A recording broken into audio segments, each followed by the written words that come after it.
الحمد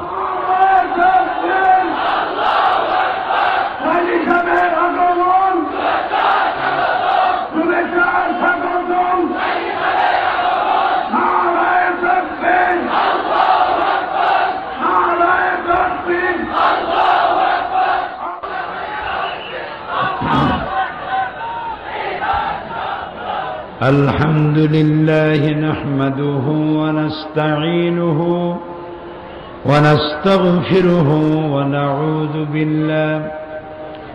ونعوذ بالله من شرور أنفسنا ومن سيئات أعمالنا من يهد الله فلا مضل له ومن يضلل فلا هادي له ونشهد أن لا إله إلا الله وحده لا شريك له ونشهد أن سيدنا وحبيبنا ومولانا محمدا عبده ورسوله الذي أرسله بالحق بشيرا ونذيرا وداعيا إلى الله بإذنه وسراجا চট্টগ্রাম সমাজ কল্যাণ পরিষদ কর্তৃক আয়োজিত 5 দিন ব্যাপী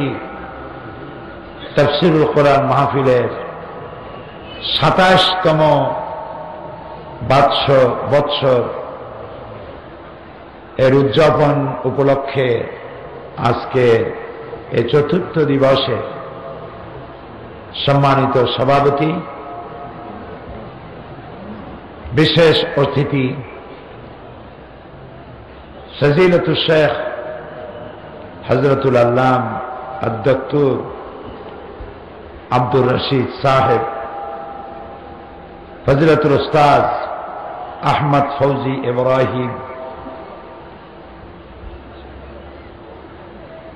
ফজিলতুল শেখ হযরতুল আল্লাম মুফতি সঈদ আহমদ সাহেব, হযরত উলামায়ে কেরাম, উপস্থিত বাংলাদেশের বিভিন্ন এলাকা থেকে আগত,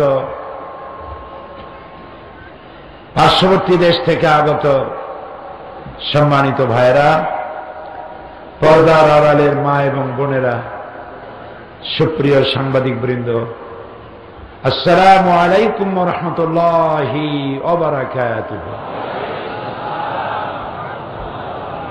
আমরা আল্লাহ সুবহানাহু ওয়া তাআলার দরবারে লাখো কোটি শুকর আদায় করি যে মহান আল্লাহ তাবারক ওয়া তাআলা আমাদেরকে কোরআনের মাহফিলে হাজির হওয়ার তৌফিক এনায়েত করেছেন। আমরা সকলে পড়ি আলহামদুলিল্লাহ। রব্বানা লাকাল হামদ হামদান কাসীরান তাইয়্যিবান মুবারাকান ফীহি ইয়া রাব্বি লাকাল হামদু কামা ইয়ানবাগি লিজালালি ওয়াজহিকা ওয়াজিমে সুলতানিকা। আমরা আমাদের মনিব, আমাদের রব, আমাদের খালেক, কুল কায়নাতের মালিক আল্লাহ সুবহানাহু ওয়া তাআলা শুকর আদায় করে নিলাম। তিনি দয়া করে আমাদেরকে কোরআনে কারীমের আজিম মাহফিলে শরীক হওয়ার তৌফিক এনায়েত করেছেন। আবারও বলি আলহামদুলিল্লাহ। আমি আসার আগে আপনারা অনেক বড় বড় আলেমদের মুখ থেকে গারা কাদার মালফুজাত আপনারা শুনেছেন। এখানে মামলাকাতুল আরাবিয়া সৌদিয়া মক্কা আল মুকাররমা থেকে জামিয়া উম্মুল কোরা বিশ্ববিদ্যালয় মক্কা আল মুকাররমার উস্তাদ হযরতুল শেখ আদ-ডক্টর আব্দুর রশিদ সাহেব আতালাল্লাহু আমরাহু ওয়া বারাকাল্লাহু ফি হায়াতি। তিনি আপনাদের সামনে বয়ান করেছেন ইন্টারন্যাশনাল ইসলামিক ইউনিভার্সিটি চট্টগ্রামের জন্য গৌরব। এ বিশ্ববিদ্যালয়ের সম্মানিত উস্তাদ ফজিলতুল উস্তাদ আহমদ ফৌজি ইব্রাহিম তিনি আপনাদের সামনে আলোচনা করেছেন। আরো ওলামায়ে কেরাম কথা বলেছেন, বিশেষ করে ফুরফুরা পীর সাহেবের মাদ্রাসা দারুস সালাম মিরপুর ঢাকা। এই বিশাল মাদ্রাসার মুহাদ্দিস, বুখারী শরীফ এবং আবু দাউদ শরীফ পড়ান, হাফেজে কোরআন মুফতি হযরত মাওলানা সঈদ আহমদ সাহেব অত্যন্ত সুন্দর আলোচনা আপনাদের সামনে করেছেন। আলহামদুলিল্লাহ। এসব আলেমদেরকে বেশি করে দাওয়াত দিবেন, হেদায়েতের কথা বেশি বেশি শুনতে পারবেন, যে কথার মধ্যে গল্পগুজব নাই, কে কোন জায়গায় ফু দিয়া গ্লাস ফাটায় ফেলাইছে, বাংলাদেশে বসে মক্কার কুত্তা তাড়াইছে, পুকুরে ফু দিয়ে আগুন জ্বালায় ফেলাইছে, এইসব হাবিজাবি ওয়াজ করে না। কোরআন আর হাদিস দিয়ে কথা বলেন, মানুষকে হেদায়েতের কথা শোনান। এইসব আলেমে দ্বীন এদেরকে দাওয়াত দিবেন, আল্লাহ হেদায়েত নসিব করে দিবেন। যেহেতু আপনারা অনেক কষ্ট করে আসেন, আবার রাত্রে ফিরে যেতে হয়, আর আমার সামনে সাবজেক্ট থাকে, বিষয় থাকে, সে বিষয়ের উপরে আলোচনা করে একটা সফল পরিণতির দিকে নিয়ে যেতে চাই। সেজন্যে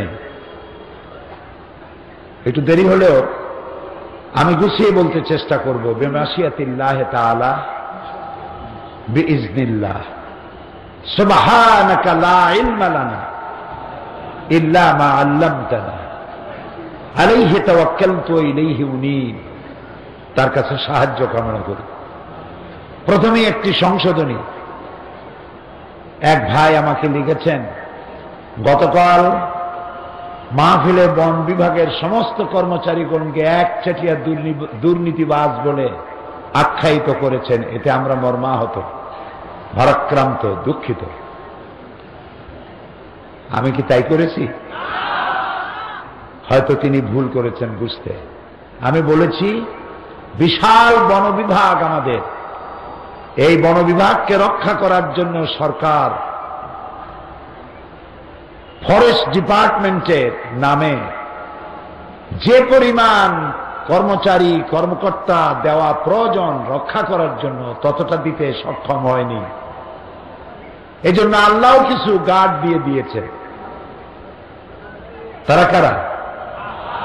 বা এখন মানুষের মধ্যে যারা চাকরি বাকরি করেন, বেতন কম পান বলে কিছু ডাইনাব্যাহত হয়, উল্টাপাল্টা করেন। কিন্তু পাইকারি দরে বন বিভাগের সমস্ত অফিসার কর্মচারী অসৎ, এ কথা বোধ হয় আমি বলি নেই, বলেছি নাকি? যিনি লিখেছেন তিনি কষ্ট পেয়েছেন, আপনার কষ্টের জন্য আমিও দুঃখ প্রকাশ করছি। আমি ওই অর্থে বলি নেই যে অর্থ আপনি মনে করেছেন। পুলিশ বিভাগকে ঘুষের জন্য দায়ী করা হয়। পাইকারি দরে সমস্ত পুলিশ ঘুষ খায়? মোটেই নয়। আমি এমন এসপির কথা জানি, আমার পিরোজপুরে ছিলেন।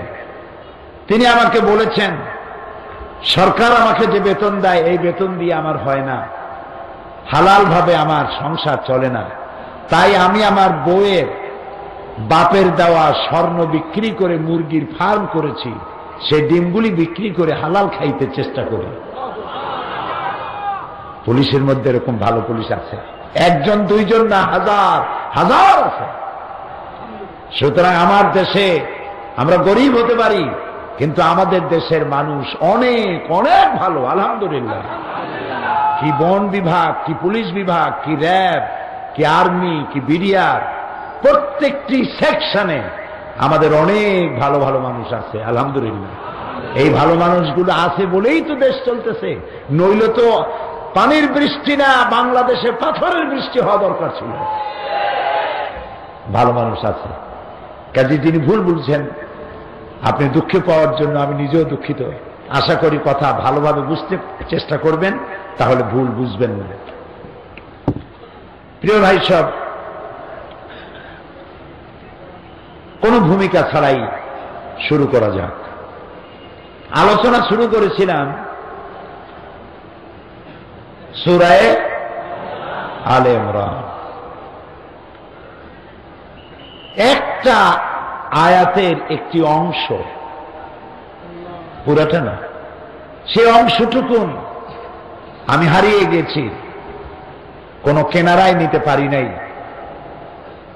পারবো না। সারা পৃথিবীর মানুষ যদি চেষ্টা করে পারবে না। আটলান্টিক মহাসাগর, প্রশান্ত মহাসাগর, চায়ের চামচ দিয়া কত পানি আছে এটা মাপা যেমন অসম্ভব, কোরআনে কারীমের পূর্ণ ব্যাখ্যা মানুষের সামনে তুলে ধরা এর থেকে অসম্ভব।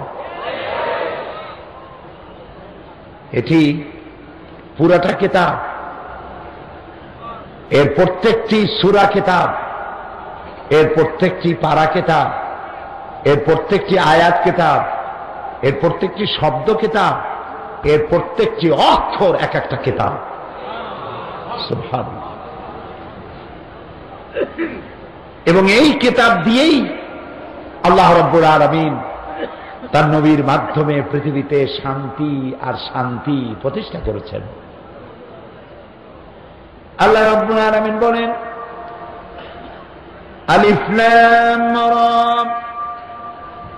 কিতাবুন আনজালনাহু ইলাইকা লিতুখরিজান নাসা মিনাল যুলুমাতি ইলান নূর।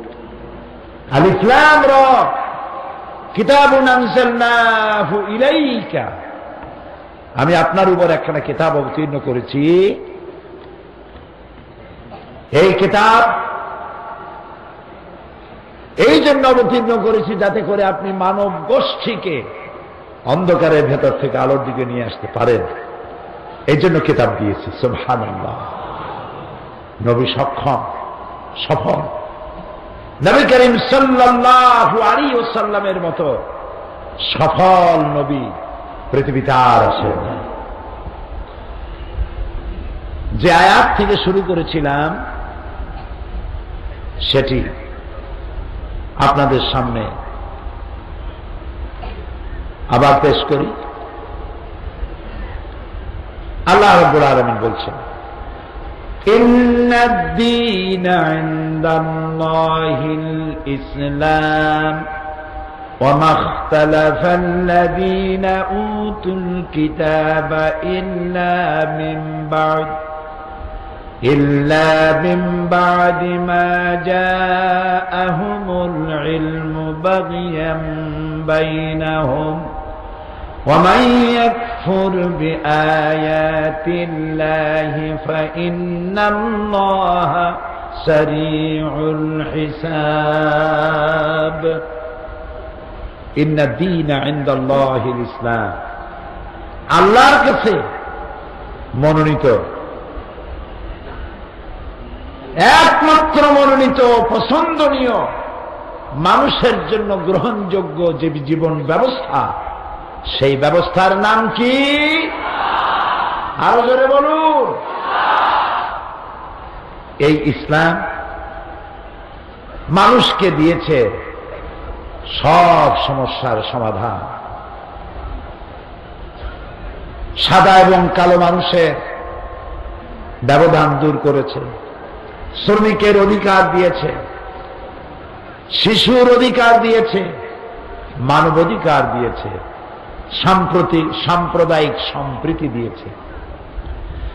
এই পৃথিবীর মানুষকে আল্লাহ তাআলা দুইটি শ্রেণীতে ভাগ করেছেন। কয়টি শ্রেণী? একটি শ্রেণীর নাম হল পুরুষ, নর, আরেকটি শ্রেণীর নাম নারী। এই দুইটি শ্রেণীর মধ্যে বিভাজন সৃষ্টি করার জন্য আবহমান কাল থেকে শয়তানের প্রচেষ্টা ছিল এবং মানুষেরা চেষ্টা করেছে শ্রেণী সংগ্রাম না হয়ে এক করার জন্য, কিন্তু কেউ পারেনি। পৃথিবীর কোন মতাদর্শ দিয়ে এক বানাতে পারে নাই। নারী এবং পুরুষের মধ্যে সম অধিকার সৃষ্টি করেছেন কেবলমাত্র আল্লাহ তাআলা। কে করেছেন? কে করেছেন? আল্লাহ তাআলা। এই যে কোরআন, কি নাম? কোরআন। এই কোরআন শরীফের ভিতরে আল্লাহ তাআলা মানুষের কথা বলেছেন। সেই মানুষের মধ্যে দুইটা শ্রেণী, একটা পুরুষ আর একটা নারী। মানুষের নামে ইন জেনারেল একটা সূরা নাজিল হয়েছে। সূরাটির নাম কি? আন-নাস। সূরাটি অনেক বড় না, ছোট্ট। এই মানুষের আরেকটা শ্রেণী হচ্ছে নারী।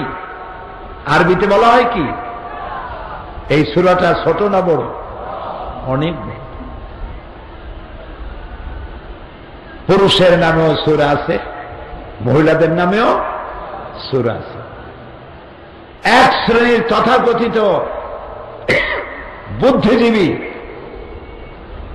এক শ্রেণীর তথাকথিত কবি সাহিত্যিক, কলামিস্ট, যারা নারী এবং পুরুষের মধ্যে যুদ্ধ বাঁধাতে চায়, এই কথা বলে যে ইসলাম নারীকে ঠকিয়েছে, আল্লাহ নিজেই পুরুষকে জিতায় দিয়েছেন আর নারীকে ঠকাই দিয়েছেন। নাউজুবিল্লাহ বলবেন না জোরে? অথচ নারী এবং পুরুষকে সৃষ্টি করেছেন কে? আল্লাহ তাআলা। আল্লাহর কাছে মর্যাদার দিক থেকে নারী এবং পুরুষের মধ্যে কোনো তারতম্য করা হয় নাই।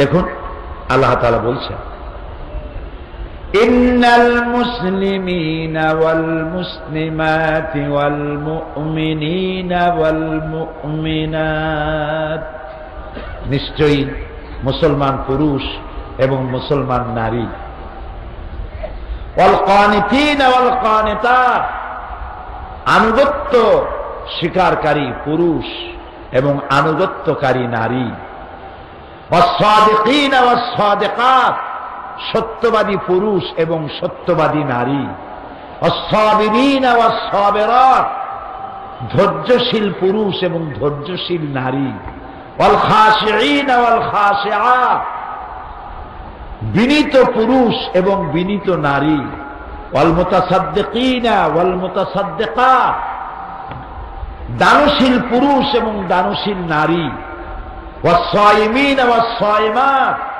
রোজা পালনকারী পুরুষ এবং রোজা পালনকারী নারী, ওয়াল হাফিযিনা ফুরুজাহুম ওয়াল হাফিযাত, যৌনাঙ্গ হেফাজতকারী পুরুষ এবং যৌনাঙ্গ হেফাজতকারী নারী,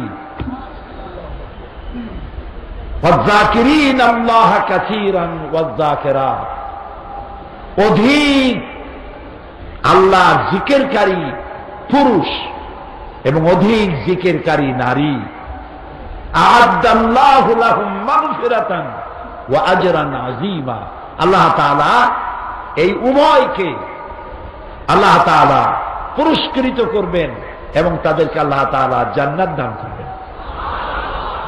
এখানে আল্লাহ তাআলা পুরুষের কথাই শুধু বলেছেন, নারীর কথা বলেন নাই? বলেছেন না? পুরুষ ইবাদত করলে সওয়াব পাবে বেশি আর নারী ইবাদত করলে সওয়াব পাবে কম, এরকম কোন কথা আছে? আল্লাহ রাব্বুল আলামিন বলেন, মান আমিলা সালিহাম মিন যাকারিন আও উনসা ওয়া হুয়া মুমিনুন ফালানুহইয়ান্নাহু হায়াতান তাইয়্যিবাতান ওয়া লানাজজিয়ান্নাহুম আজরাহুম বিআহসানি মা কানু ইয়ামালুন। আল্লাহ তাআলা বলেন, পুরুষ এবং নারীর মধ্যে যারাই ঈমান আনবে এবং ভালো কাজ করবে তাদেরকে আমি পবিত্র জীবন যাপনের সুযোগ দিয়ে দিব, আর আমি তাদেরকে শ্রেষ্ঠ পুরস্কার দান করব, উভয়কে দিব। পুরুষ আর নারীর জন্য সওয়াব দানের ব্যাপারে পুরস্কারের ভিতরে কোনো তারতম্য করা হবে না।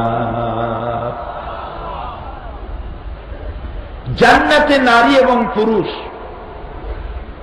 উভয়ের জন্য, শুধু পুরুষ জান্নাতে যাবে আর মেয়ে লোক যাবে না, এটা ঠিক নয়। আল্লাহ রাব্বুল আলামিন বলেন, ওয়ামান আমিলা সালিহান মিন যাকারিন আও উনসা ওয়া হুয়া মুমিনুন ফাউলাইকা ইয়াদখুলুনাল জান্নাহ। আল্লাহ তাআলা বলেন, বেহেশতের মধ্যে যেই ব্যক্তি পুরুষ হোক আর নারী হোক, যেই মুমিন পুরুষ বা নারী, যারাই আল্লাহ তাআলার জন্য নেক আমল করবে, নেক কাজ করবে, ভালো কাজ করবে, আল্লাহ তাআলা তাদের সকলকে জান্নাত দান করে দিবে। সবাই জান্নাতে চলে যাবে। আজকাল এক শ্রেণীর বুদ্ধিজীবীদের কথা বলছিলাম, তারা পুরুষের সাথে মেয়ে লোকদেরকে যুদ্ধ বাধায় দিতে চায়। তারা বলে পুরুষ শাসিত সমাজ, নারীর অধিকার থেকে বঞ্চিত, সুতরাং পুরুষ শাসিত সমাজ থেকে নারীদেরকে উদ্ধার করে তাদেরকে আরো বেশি ক্ষমতা দিতে হবে। নারীর ক্ষমতা কিছু সীমাবদ্ধতা আছে, সমান আপনি বানাইতে পারবেন না। সমান বানানো কি সম্ভব? কখনোই না। কেমনে সমান বানাবেন? নারীর কাজ আলাদা, পুরুষের কাজ আলাদা। এই দুটি কাজকে একরকম বানানো হয় নাই। দুনিয়ায় যত নবী পাঠানো হয়েছে, একজন নবীকেও, নারীর মধ্য থেকে একজন নারীকেও আল্লাহ তাআলা নবী বানান নাই। তাদের মসজিদের ইমামত প্রয়োজন নাই, আযান দরকার নাই, ইকামত দরকার নাই।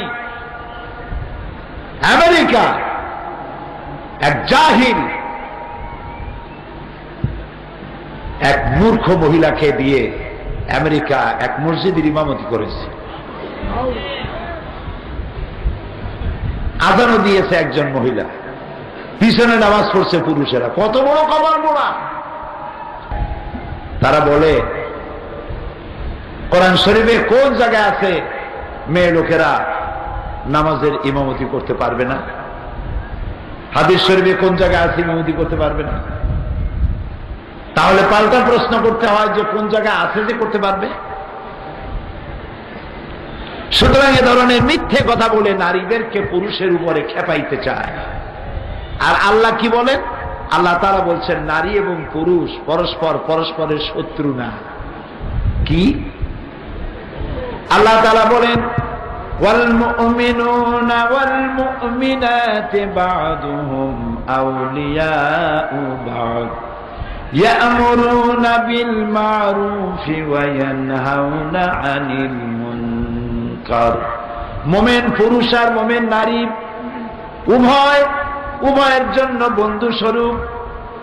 তারা পরস্পরকে ভালো কাজের আদেশ দেয় আর অন্যায় কাজ থেকে তাদেরকে ফিরায় রাখে। নামাজ প্রতিষ্ঠা করে, যাকাত আদায় করে এবং আল্লাহ এবং রাসূলের আনুগত্য করে। এই ধরনের কাজ যারা করে, আল্লাহ তাআলা বলেন আমি অবশ্যই তাদেরকে কিয়ামতে পুরস্কৃত করব। সুতরাং নারী এবং পুরুষের মধ্যে ইসলাম কোন তারতম্য করে নাই,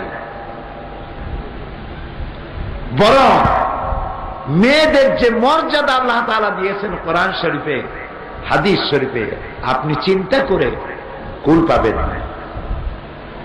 মেয়েদের কত মর্যাদা আমাদের সমাজের লোকেরা জানে না। বরং বারবার যদি কোন দম্পতির বারবার মেয়ে হয়, তাহলে সেই স্বামী শ্বশুর বাড়ি যাওয়া বন্ধ করে দেয়, পারলে অনশন ধর্মঘট করে, বউর সাথে কথা বলা বন্ধ করে দেয়।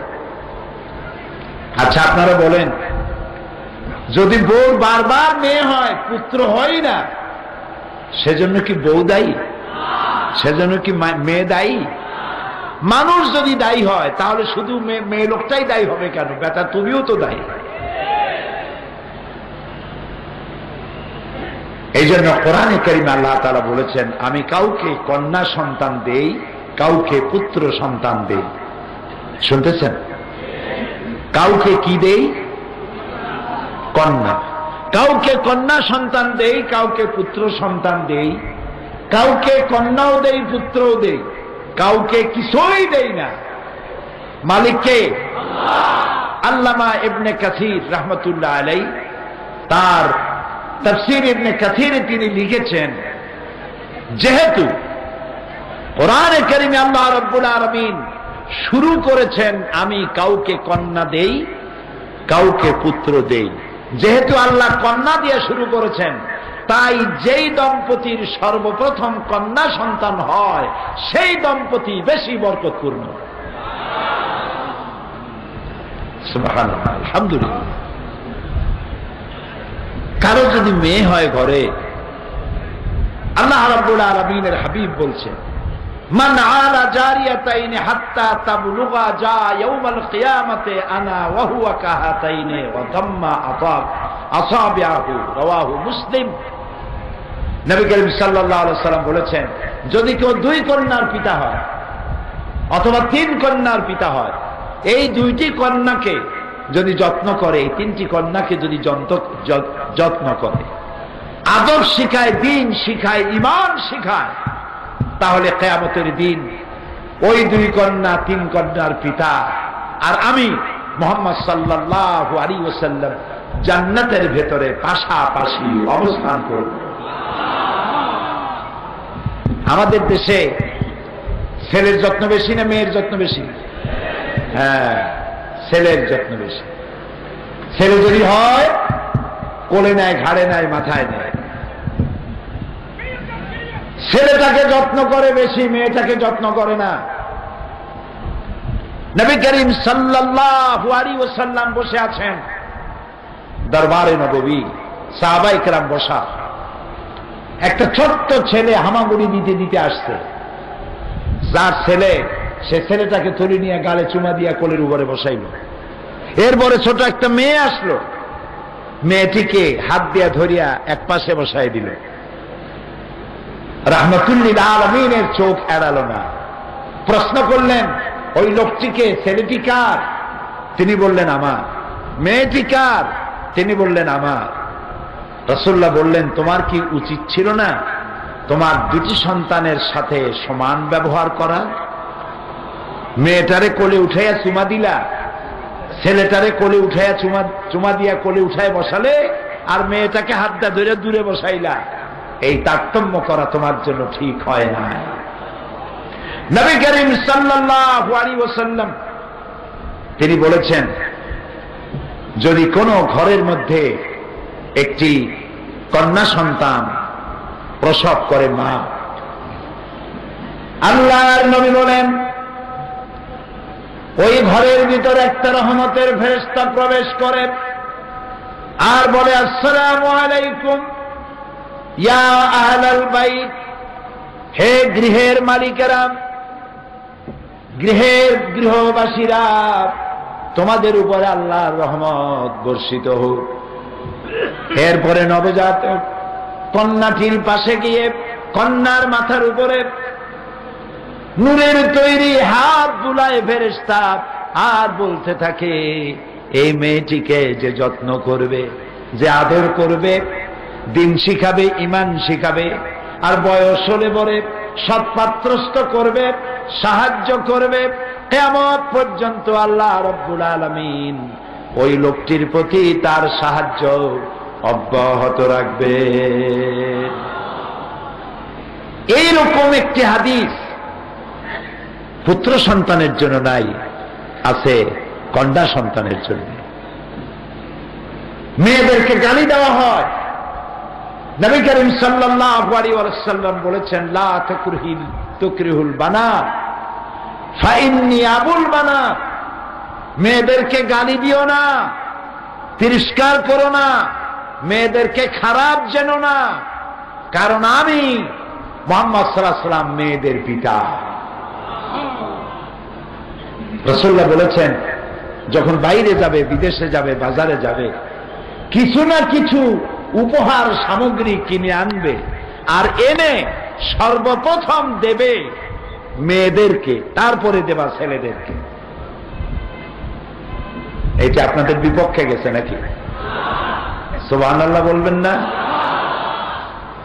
নারীর সম্মান কে দিল?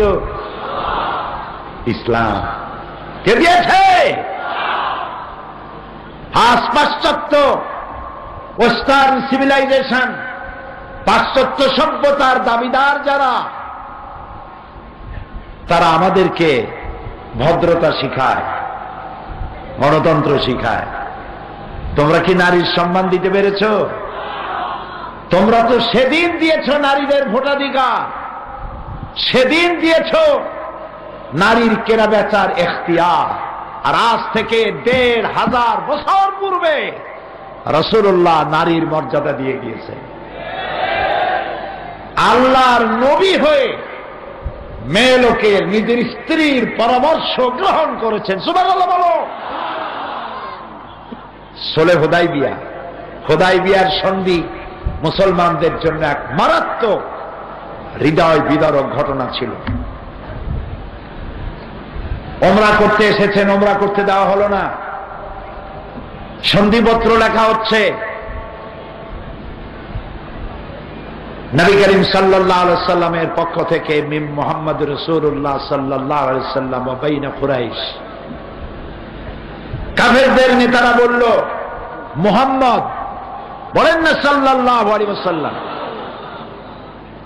একটি মুহূর্ত যেন আপনাদের জন্য এমন না যায় যে আমার রাসূলের নাম শুনবেন আর দরুদ শরীফ পড়বেন না। এমনটি হবে? আল্লাহর নবী বলেছেন, আমার প্রতি একবার যদি কেউ দরুদ পড়ে, আল্লাহ রাব্বুল আলামিন তার আমল নামায় 10টা রহমত লিখে দিবেন। কাফেরদের নেতা বলল, মুহাম্মদ যদি তার নামের সামনে রাসূলুল্লাহ লেখাই হয়, তাহলে তো সন্ধির কোনো প্রয়োজন নাই, আমরা তো রাসূলুল্লাহ মানি না। নাউযুবিল্লাহ, এই সন্ধি হবে না। রাসূলুল্লাহ বললেন, হযরত আলী রাদিয়াল্লাহু তাআলা আনহুকে বললেন, আলী, আমার নামের সামনে যেখানে রাসূলুল্লাহ লেখা আছে এটা কেটে দাও। হযরত আলী বলেন, ইয়া রাসূলুল্লাহ, সারা জীবন আপনার হুকুম পালন করেছি, আনুগত্য করেছি, মৃত্যু পর্যন্ত আনুগত্য করি যাব, কিন্তু আজকের আপনার এই হুকুম মানা আমার পক্ষে সম্ভব হবে না। আমি মুহাম্মদ নামের সামনে থেকে রাসূলুল্লাহ কাটা আমার পক্ষে সম্ভব নয়। রাসূলুল্লাহ বললেন, আমাকে দেখাও কোন জায়গায় লিখেছো, আমি কেটে দেই। কেটে দিলেন, সন্ধি হয়ে গেল।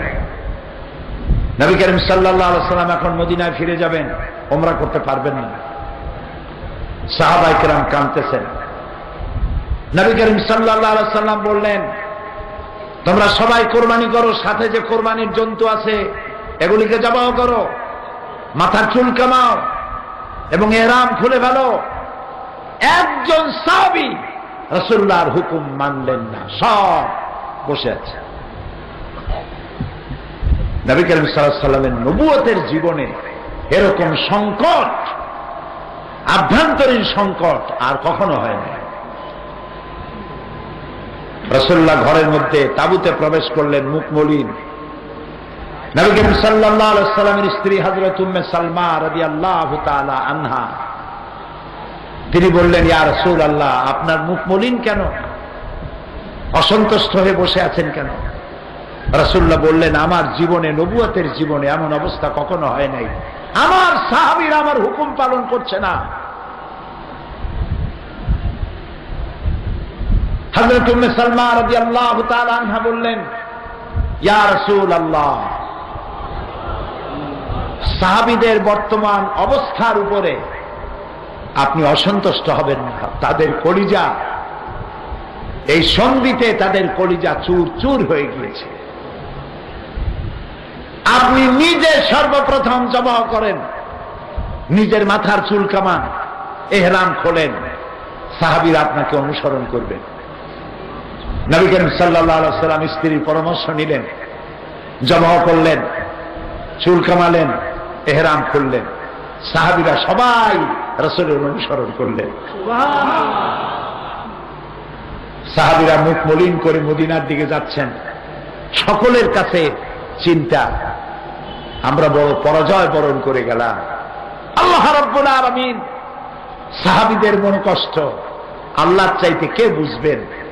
সূরা ফাতাহ নাজিল হয়ে গেল, ইন্না ফাতাহনা লাকা ফাতাহাম মুবিনা। এটা কোন সন্ধি, পরাজয়ের সন্ধি নয়, এটা সুস্পষ্ট বিজয়। অপেক্ষা করো, ইসলামের রাজ তোরণ খুলে দেওয়া হবে। নারীর মর্যাদা আল্লাহ দিয়েছেন, ইসলাম দিয়েছে, নবী দিয়েছেন, পাশ্চাত্য দিতে পারে নাই। পাশ্চাত্য নারীকে ভোগ করার জন্য হাজারো ব্যবস্থা করেছে, মর্যাদা দিতে পাশ্চাত্য পারে নাই। পাশ্চাত্যের চিন্তা, নারীর শরীরের কাপড় আর কত কমানো যায়, এটাই হচ্ছে তাদের প্রত্যেক দিনের চিন্তা আর গবেষণা। নিজেদের ব্যাপারে খুব সচেতন। ফুল প্যান্ট পরা, মোজা পরা, প্যান্ট দিয়ে জুতা ঢাকা, রাস্তা দিয়ে হেঁটে গেলে সুইপার লাগে না, ওর প্যান্টের কামি রাস্তা সারা। জামা গায়ে দিতে প্যান্টের মধ্যে ইন করা, এখানে আবার কি কাফন না কি করে কফি লাগানো, গলায় আবার টাইট করে বাঁধা, কোন আলো যেন শরীরের কোন জায়গায় দিয়ে ঢুকতে না পারে, শরীর যেন কেউ না দেখে। আর যার শরীর ঢাকতে বলা হলো, সেই নারীর শরীরের কাপড় ইঞ্চি ইঞ্চি করে কমাতে কমাতে কোথায় নিয়ে গেছে। আমার মনে হয় শয়তান লজ্জায় কাঁদতেছে আর চিন্তা করতেছে যে আমি শয়তান হইয়া লাভ হইল। প্রিয় ভাই সব, আল্লাহ রাব্বুল আলামিন নারীকে মর্যাদা দিলেন, কন্যা হিসেবে মর্যাদা দিয়ে দিলেন, মর্যাদা দিলেন। এই মেয়ে বড় হলো, যৌবন পেল, বিবাহের জন্য তাকে ইখতিয়ার দেওয়া হলো। জবরদস্তি করে বিয়ে দিতে পারবেন না, মেয়ের মত লাগবে। মেয়েকে জিজ্ঞেস করতে হবে, আপনি পিতা, আপনি মাতা, ঠিক আছে, কিন্তু জোর করে তার মতের বাইরে আপনি বিবাহ দিতে পারবেন না। আবার মেয়েরও উচিত নয়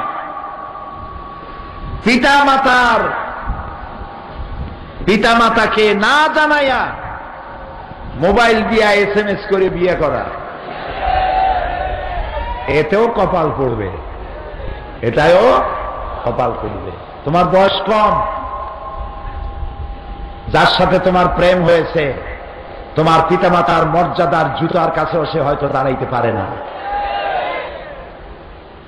তুমি বড় লোকের মেয়ে, তোমাকে বিয়ে করলে তোমার বাড়িটা দখল করতে পারবে, এই জন্য ভালোবাসার ঘড়িটা করে তোমাকে ফাঁদে ফেলে।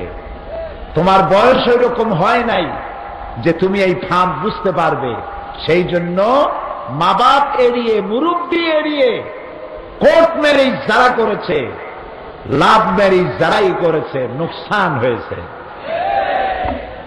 লাভ হয় নাই, নুকসান হয়েছে অধিকাংশ ক্ষেত্রে। তবে নবী করিম সাল্লাল্লাহু আলাইহি ওয়াসাল্লামের সুন্নাত হচ্ছে নারী এবং পুরুষ উভয়কে দেখে নেবে, এবং কুপুতে কুপুতে মিল হতে হবে। নারী উচ্চ শিক্ষিতা আর ছেলে মেট্রিক পাস করতে 7 বছর বাকি, ফার্স্ট ডিভিশনে ফেল করছে 3 বার। বড় লোকের ছেলে, গলায় সোনার চেন, দেখতে আলকাতরার মতো, কিন্তু মেয়ে চাই পূর্ণিমার চাঁদের মতো। এটা কি মিশবে? মিশবে না। মেয়েরাও আজকে কম যায় না। আগে তো মেয়ে দেখতে যাওয়া হতো, বলতো দাঁড়াও, মেয়ে দাঁড়াইতো, দাঁত বের করে, দাঁত বের করত, মাথার চুল কত, চুল ফালাও, হাঁটো, হাঁটত। আপনি কি গরু কিনতে গেছেন?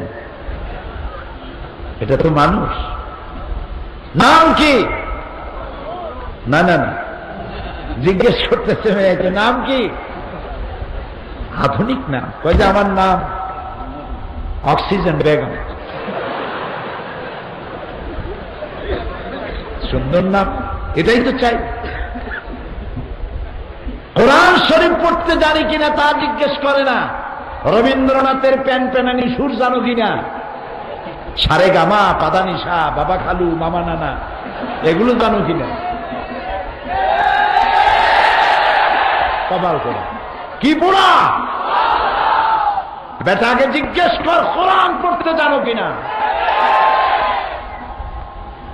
জিজ্ঞেস করুন, মা তোমার নাম কি?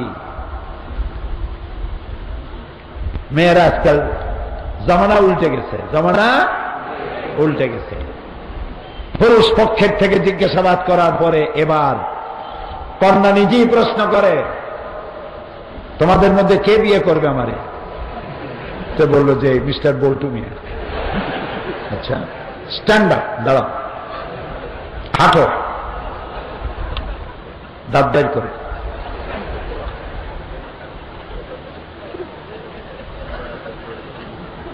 হাতে সিরিঞ্জ থেকে রক্ত নেবো, এইডস আছে কিনা দেখবো।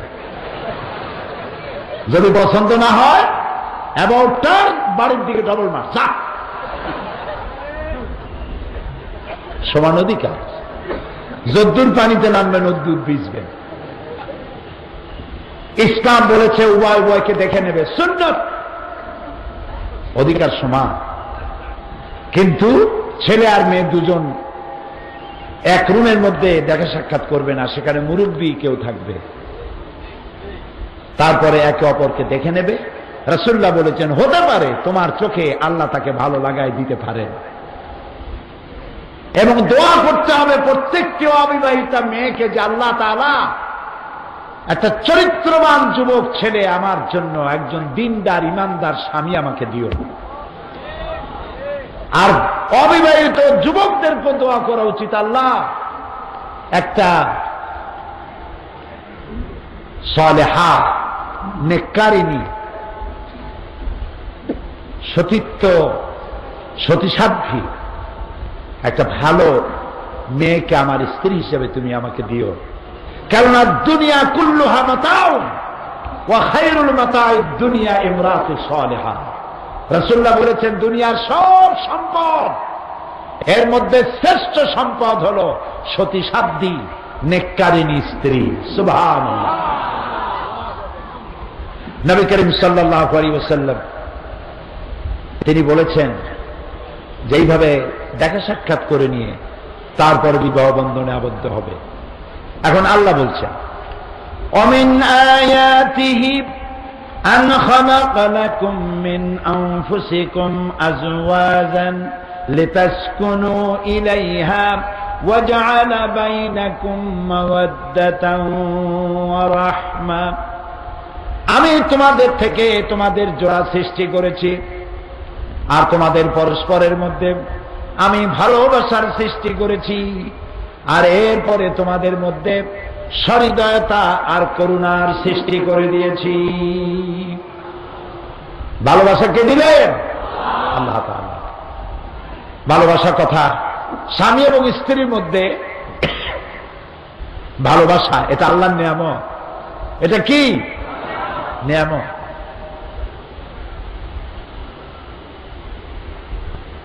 ছেলে হলো সিলেটের, মেয়ে হলো চট্টগ্রামের। চট্টগ্রামের ছেলে শুটকি দারুণ পছন্দ করে, সিলেট বা ঢাকার মেয়ে শুটকির গন্ধ শুনলে দরজা দরজা বন্ধ করে দিয়ে থাকে। একজনের মেজাজের সাথে আর একজনের মেজাজের মিল নাই, রুচির মিল নাই। একজনের পরিবারের সাথে আর এক পরিবারের চালচলনের মিল নাই, এতে তো প্রত্যেক মুহূর্তে মারামারি হওয়ার কথা। আল্লাহ তাআলা বলেন আমি ভালোবাসা সৃষ্টি করে দিয়েছি, সুবহানাল্লাহ। একজন আর একজনের জন্য জীবন দিয়ে দিতে পারে, সুবহানাল্লাহ। আর যখন বার্ধক্যে পৌঁছে গেল তখন সেই ভালোবাসা আমি সহৃদয়তা এবং করুণার সৃষ্টি করে দিলাম বুড়া বুড়ির মধ্যে, সুবহানাল্লাহ। আল্লাহ রাব্বুল আলামিন বলেন তোমাদের মধ্যে তোমাদের অবস্থাটা হলো হুন্না লিবাসুন লাকুম ওয়া আনতুম লিবাসুন লাহুন্না, তোমরা পরস্পর পরস্পরের জন্য পোশাক স্বরূপ, পরিচ্ছদ স্বরূপ, একজন আরেকজনের পোশাকের মতো। পোশাকের কাজ কি? ঠান্ডা থেকে শরীরকে বাঁচানো, শরীরের আয়েবকে ঢেকে রাখা, দোষকে ঢেকে রাখা। স্বামী স্ত্রী পরস্পর পরস্পরের আয়েবগুলি, দোষগুলি ঢেকে রাখবে। জামা কাপড় যেমন শরীরের সাথে মিশে থাকে, স্বামী স্ত্রী পরস্পর ভালোবাসা দিয়ে পরস্পরের সাথে মিশে থাকবে, এটা আল্লাহ তাআলা চান। ওয়াশিরুহুন্না বিল মারুফ, আর সেই স্ত্রীদের সাথে সদ্ব্যবহার করো। কে বলছে? আল্লাহ তাআলা। দেখবেন যেই সংসারে স্বামী স্ত্রীর ভালোবাসা নাই, কাউকে না কাউকে স্যাক্রিফাইস করতে হবে। স্বামীর মেজাজ 100 ডিগ্রি, স্ত্রীর মেজাজ 1000 ডিগ্রি। এখানে তো প্রতি মুহূর্তে ফায়ার হবে, ঠিক কিনা? কাউকে না কাউকে স্যাক্রিফাইস করতে হবে, এবং স্যাক্রিফাইস পুরুষেরই বেশি করতে হবে। রাগ করতেছেন নাকি? কারণ হচ্ছে নবী করিম সাল্লাল্লাহু আলাইহি সাল্লাম একবার উঠে চড়ে যাচ্ছিলেন, তো উঠে চড়ে যাওয়ার সময় উট চালকরা গান গায়, সেই গানের তালে তালে উট চলতে থাকে। রাসূলুল্লাহ বললেন উটের চালককে আস্তে চালাও, কারণ উটের পিঠের উপরে কাঁচ আছে। কাঁচ বোঝেন কি? গ্লাস, কাঁচ। মহিলা ছিলেন, রাসূলুল্লাহ মেয়েদেরকে কাঁচের সাথে তুলনা করেছে। কাঁচ ঠোকা লাগলেই ফেটে যায়, ভেঙে যায়। তাদের মনটা নরম এবং ক্ষণভঙ্গুর, অল্প কথায় বিগড়ে যায়। সারা জীবন ভালো শাড়ি দিচ্ছেন, একদিনের শাড়িটা খারাপ হয়ে গেছে, হয়তো বলেই ফেললো তোমার সাথে বিয়ে হওয়ার পর একটা ভালো শাড়ি আমি জীবনে পাইলাম না। অবশ্য চিটাগং এরকম বলে না। সারা জীবন মধুর সম্পর্ক, একদিন ঝগড়া লাগলো, বলেই ফেললো তোমার ঘরে এসে জাহান্নামের জীবন যাপন করলাম, একটু ভালোবাসা দিতে পারলা না, খালি ঝগড়া করো। ঝগড়া জাতি মাঝে মধ্যে একটু হওয়া খারাপ না। রাত দিন 24 ঘন্টা যদি পোলাও কোরমা খায় পেটে অসুখ হবে। মাঝে মধ্যে একটু মন খারাপ, একটু মান অভিমান হলে পরে, তারপরে যখন মিলমিশ হয়, সুবহানাল্লাহ, মধুর সম্পর্ক। হযরত আয়েশা রাদিয়াল্লাহু তাআলা আনহা, রাসূল আমার জীবনের, তার পারিবারিক জীবন, তার ব্যক্তি জীবন, পরিবারের জীবন, সমাজের জীবন, সবটা বিশ্ববাসীর আদর্শ। লাকাদ কানা লাকুম ফি রাসূলিল্লাহি উসওয়াতুন হাসানাহ। শয়তানেরা কার গায়ে আঘাত দিয়েছ? ডেনমার্ক। কার গায়ে আঘাত দিয়েছ? ইটালি, ফ্রান্স, বুলগেরিয়া, যুক্তরাষ্ট্র। কার গায়ে আঘাত দিয়েছ? তোমাদের মধ্যে মানবতা, সততা যদি কিছু থাকে, তা সবটা রাসূলুল্লাহর শিক্ষা, বাইরের থেকে কিছু আসে নাই।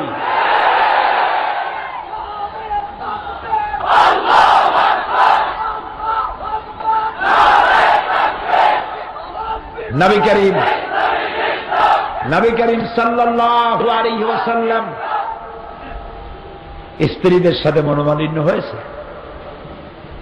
হযরত আবু বকর রাদিয়াল্লাহু তাআলা আনহু বলেন, তিনি শুনতে পেলেন হযরত আয়েশার বড় আওয়াজ, রাসূলুল্লাহর সঙ্গে ঝগড়া হচ্ছে। উচ্চস্বরে কথা বলছেন। তিনি ভেতরে চলে গেলেন, বললেন, আয়েশা তুমি আল্লাহ রসুলের সাথে এইভাবে কথা বলো, থাপ্পড় দিয়ে আগায় নিয়ে গেছেন। রাসূলুল্লাহ সাল্লাল্লাহু আলাইহি ওয়াসাল্লাম হযরত আয়েশাকে ধরে নিজের পিঠের পিছনে নিয়ে গেলেন। হযরত আবু বকর রাদিয়াল্লাহু তাআলা আনহু চলে যাওয়ার পর রাসূলুল্লাহ মুস্কি হেসে বললেন, আয়েশা দেখলা কেমনে তোমার আজকে আমি বাঁচাই দিলাম। সুবহানাল্লাহ বলতে ইচ্ছে করে। আরে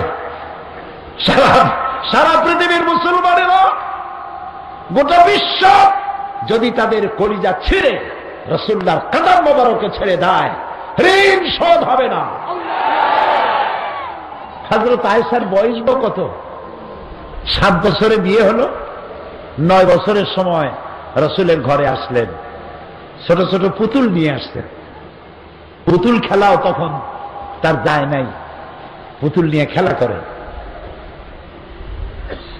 রাসূল তাকে কতটা ভালোবেসেছেন, যার কারণে সফরের হালতে মরুভূমির মধ্যে তাঁবু গাড়া, রাসূলুল্লাহ লটারি করেছেন, লটারিতে পড়লো অন্য এক স্ত্রীর তাঁবুতে তিনি আজ রাত কাটাবেন, আয়েশার তাঁবুতে নয়। হযরত আয়েশা রাদিয়াল্লাহু তাআলা আনহা তাঁবুর মধ্যে শুয়ে পাও দুটো তাঁবুর বাইরে দিয়েছেন, দুটো পা নাড়াচ্ছিলেন আর বলছিলেন, এই মরুভূমিতে কি কোনো বিষাক্ত বিচ্ছু বা সাপ নাই যে আমাকে দংশন করতে পারে? রাসূলুল্লাহর বিরহ সহ্য করার চাইতে, এ কষ্ট সহ্য করার চাইতে বিচ্ছুর দংশ বোধহয় অনেক ভালো। কতটা ভালোবাসা পেলে এই অবস্থার সৃষ্টি হয়। সুবহানাল্লাহ। নবী করিম সাল্লাল্লাহু আলাইহি ওয়াসাল্লাম তিনি বলেছেন, তোমাদের মধ্যে উত্তম তো সেই যে ব্যক্তি তার স্ত্রীদের কাছে উত্তম। আমি আমার স্ত্রীদের কাছে উত্তম ব্যক্তি। হযরত আবু সুফিয়ান রাসূলের শ্বশুর, উম্মে হাবিবা রাদিয়াল্লাহু তাআলা আনহা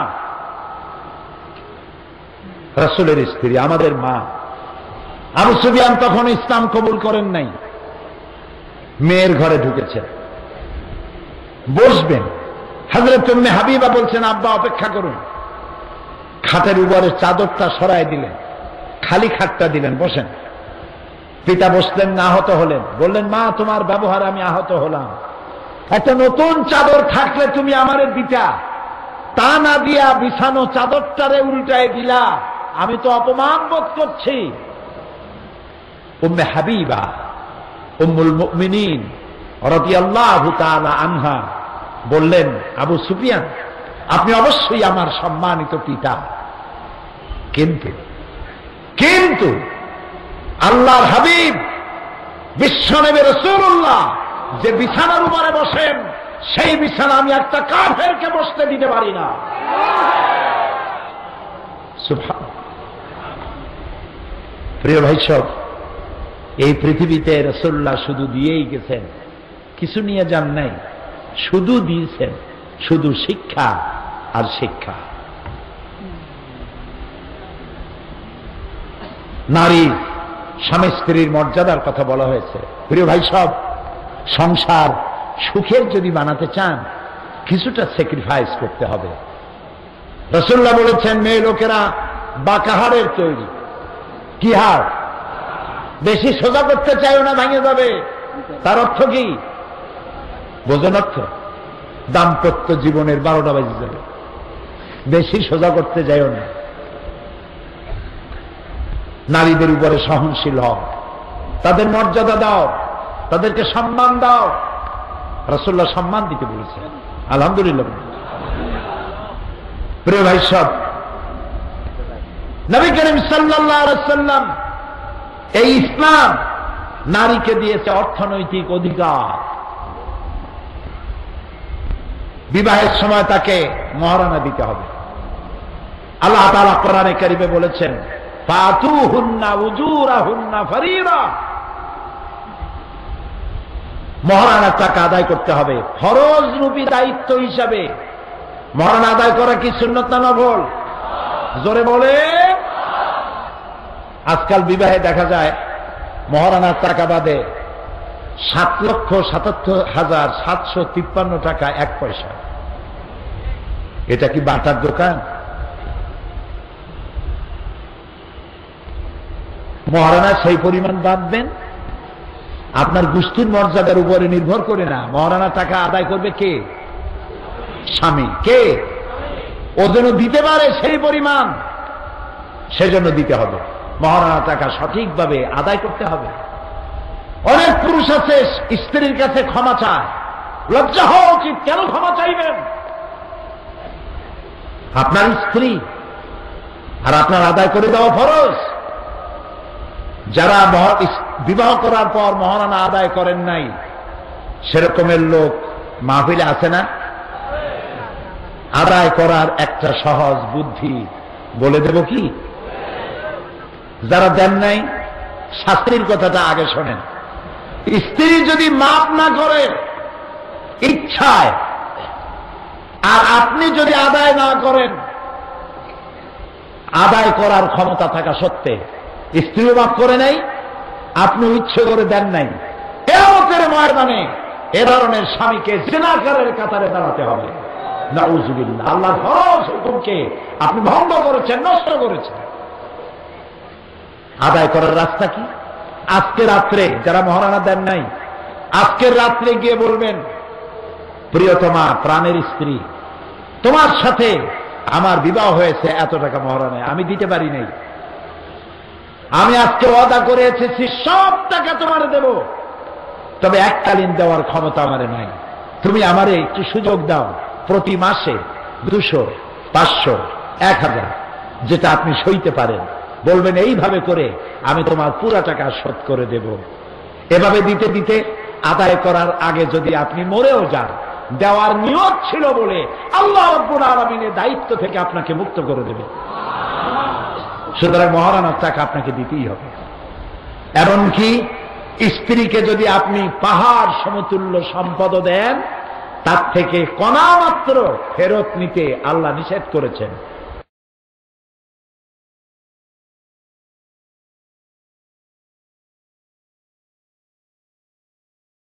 খুলশি আবাসিক এলাকা, এই গুলিস্তানের মতো ভালো ভালো, এই জায়গার বিশাল বিশাল বাড়ি দেখে বাইরে দাঁড়িয়ে আনন্দ আপনি চিন্তা করার কোনো কারণ নাই যে বাড়ির ভিতরে খুব শান্তি আছে।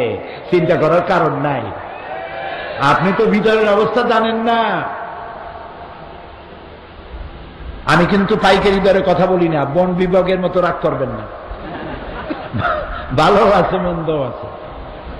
কোন কোন বাড়ি এমন আছে শত সহস্র কোটি টাকার মালিক, কিন্তু ইনকাম করেছে হারাম। রাস্তাঘাট, কল কারখানা, ব্রিজ বানাইছে, 1 বছর যেতে না যেতে ব্রিজের কাম শেষ, রাস্তার কাম শেষ। হারাম খাও, হারাম ইনকাম করেছে, বউ হয়েছে, বাচ্চা হয়েছে, বউ তো কথা শোনে না। হারাম খাইছেন, বাড়িতে তো শান্তি থাকবে না। শান্তি তো হালালে, শান্তি কোথায়? জোরে বলে, হারাম, শান্তি নেই। বউ তো কথা শোনে না। স্বামী বেচারা কত ব্যবসা, টাকা কত নিজেও গুনে কুলাইতে পারে না। তারপরে সারাদিন বহু কষ্ট করে কাজকাম করিয়া যখন বাড়িতে ফিরেছে, স্ত্রীর একটু আদর পাবে, সোহাগ পাবে, মুস্কি হাসি পাবে, এসেই দেখলো স্ত্রী ফিটফাট হইয়া রূপচর্চা করে হাতে ভ্যানিটি ব্যাগ নিয়ে স্বামী যে ঢুকছে, ড্যামকে তাকাইল না। স্বামী বেচারা ভিক্ষুকের মতো জিজ্ঞেস করলো, তুমি যাও তো? কয়ে, আই এম ভেরি বিজি। আমি তো অনেক কষ্ট করে এসেছি, একটু থাকো না, একটুখানি থাকো। কয়ে, এক্সট্রিমলি সরি। স্বামীটারে ভালাই ফিয়া চলে গেল। বাড়িতে মেয়ে নাই, বয়ফ্রেন্ড নিয়ে চলে গেছে। ছেলে একটা গুন্ডা, নাম তার ডবলু। এত বড় আঙ্গুলের মতো মোটা সোনার চেন গলায় ঝোলানো, উল্লুকের মতো চুল, ভাল্লুকের মতো নখ। তারে দেখলে 3-4 জগ পানি খাওয়া লাগে বর্ষটে। বেচারা করবে কি? কাজের মেয়ে লোকে তৈরি করা রান্না খাইল, বউ নাই কাছে।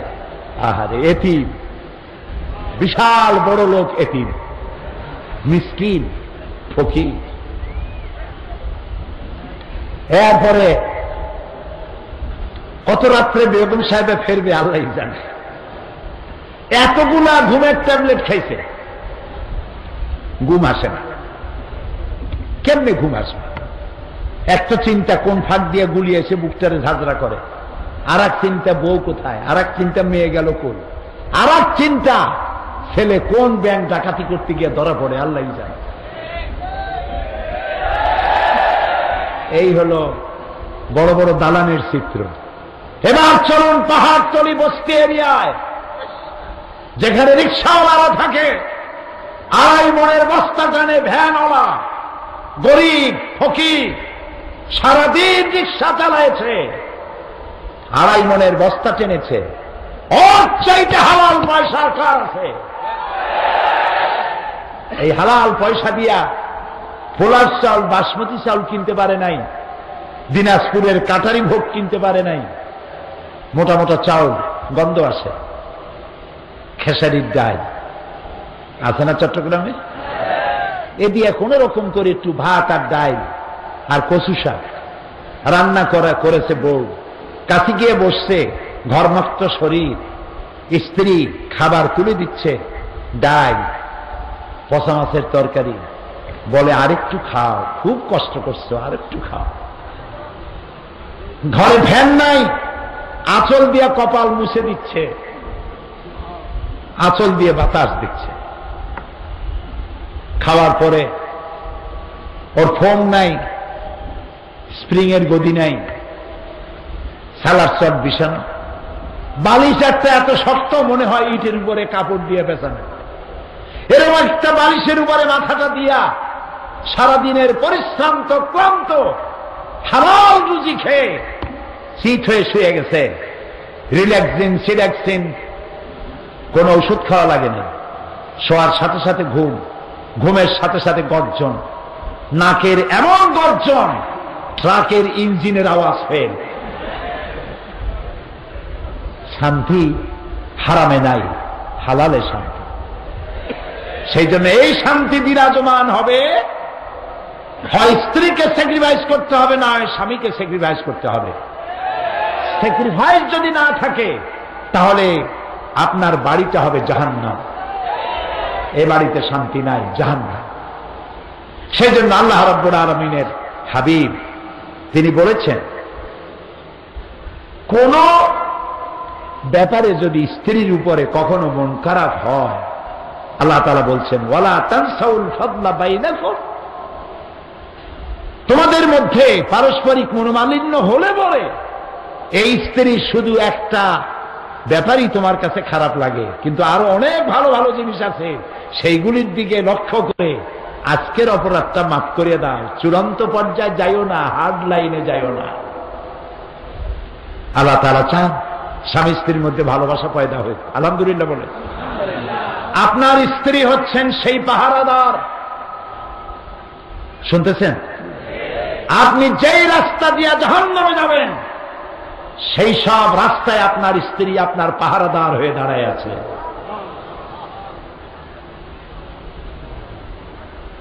এই দিক থেকে নারী এবং পুরুষের অধিকার সমান, কিন্তু মর্যাদার দিক থেকে স্বামীর মর্যাদা বেশি। সুবহানাল্লাহ। মা বোনেরা ভালো করে শুনুন, তিরমিজি শরীফের হাদিস। আল্লাহর নবী বলেন, হাদিসে এসেছে নবীজি একদিন দুর্গম পাহাড়িয়া এলাকা দিয়া যেতেছিলেন। এক পাহাড়িয়া উট এসে নবীজির কদম মোবারকে সেজদা দিল, চুমা খাইল। সাহাবীরা বললেন, ইয়া রাসূলুল্লাহ, উটের কি সৌভাগ্য, নবীজির কদম মোবারকে সেজদা দিল, চুমা দিল। আপনি যদি আমাদের অনুমতি দিতেন তাহলে আমরা আপনার কদমের উপরে চুমা দিয়া জীবনটারে ধন্য করতাম। নবীজি বললেন, আমি যদি মানুষকে আল্লাহ ছাড়া কারো সামনে সেজদা দিতে বলতাম তাহলে আমি অবশ্যই সমস্ত মেয়ে লোকদেরকে বলতাম সমস্ত স্ত্রীদেরকে বলতাম তারা যেন তার স্বামীকে সেজদা দেয়। স্বামীর মর্যাদা এখানে বেশি, আর অধিকার সমান, কিন্তু মর্যাদার দিক থেকে স্বামীর মর্যাদা বেশি। ওই সমস্ত মহিলারা নির্বোধ, যেসব মহিলারা স্বামীকে নিজেকে স্বামীর সমকক্ষ মনে করেন। স্বামীর মর্যাদা দিতে হবে, অধিকারটা সমান। এরপরে স্ত্রী কিছুদিন পর মা হয়ে গেল। সুবহানাল্লাহ কয়, কি হয়ে গেল? মা। মর্যাদা তখন কমলো না আরো বাড়লো? কদ্দুর বাড়লো? বুখারীর হাদিস, সালা রাজুলুন ইয়া রাসূলাল্লাহ মান আহাক্কুন নাস বিহুসনি সাহাবাতি ক্বালা উম্মুক। একজন সাহাবী জিজ্ঞেস করলেন, ইয়া রাসূলাল্লাহ, আমার কাছে উত্তম ব্যবহার কে পেতে পারে? নবীজি বললেন, তোমার মা। তারপরে কে? তোমার মা। তারপরে কে? তোমার মা। তারপরে কে? তোমার পিতা। তাহলে মায়ের মর্যাদা কয় গুণ বাড়লো? বলেন সবাই। 3 গুণ বৃদ্ধি পেল মায়ের মর্যাদা। এই যে কোরআন শরীফ, এটা কি? আমার আল্লাহ বলেন, وَقَضَى رَبُّكَ أَلَّا تَعْبُدُوا إِلَّا إِيَّاهُ وَبِالْوَالِدَيْنِ إِحْسَانًا। তোমার রবের পক্ষ থেকে চূড়ান্ত সিদ্ধান্ত হয়ে গেছে কি? আমি আল্লাহর ইবাদত করার পর মা বাপের এহসান করবে, তাদের সাথে ভালো ব্যবহার করবে। সুবহানাল্লাহ বলবেন না? আমাদেরকে যারা ভদ্রতা শিক্ষা দিতে আসে, কই থেকে আসে? ইউরোপ, আমেরিকা, আমাদেরকে শিখাইতে আসে। বসন্তের পাখি। তোমরা নিজেরা শেখো, আমাদের শিখান লাগবে না। সেখানে ছেলে যখন বড় হয়, গার্লফ্রেন্ড নিয়ে চলে যায়, বাপের খবর নেয় না। মেয়ে যখন বড় হয়, বয়ফ্রেন্ড নিয়ে চলে যায়, মা বাপের খবর রাখে না। মা বাপ বুড়ো হয়ে গেল, সরকার সেখানে তাদের জন্য করেছে ওল্ড পিপল সেন্টার। আমি নাম থুইছি বুড়া বুড়ির এতিমখানা। এই বুড়া বুড়িরা ওইখানে পড়ে থাকে। 25শে ডিসেম্বর তার ছেলে মেয়ের একটা কার্ড পাঠায়, বড়দিনের কার্ড। মার বাবা ওই কার্ড নিয়ে বন্ধুদের দেখায়, আমার ছেলে আমাকে স্মরণ করেছে। আরে বাবা, তোমরা আমাদের শিখা।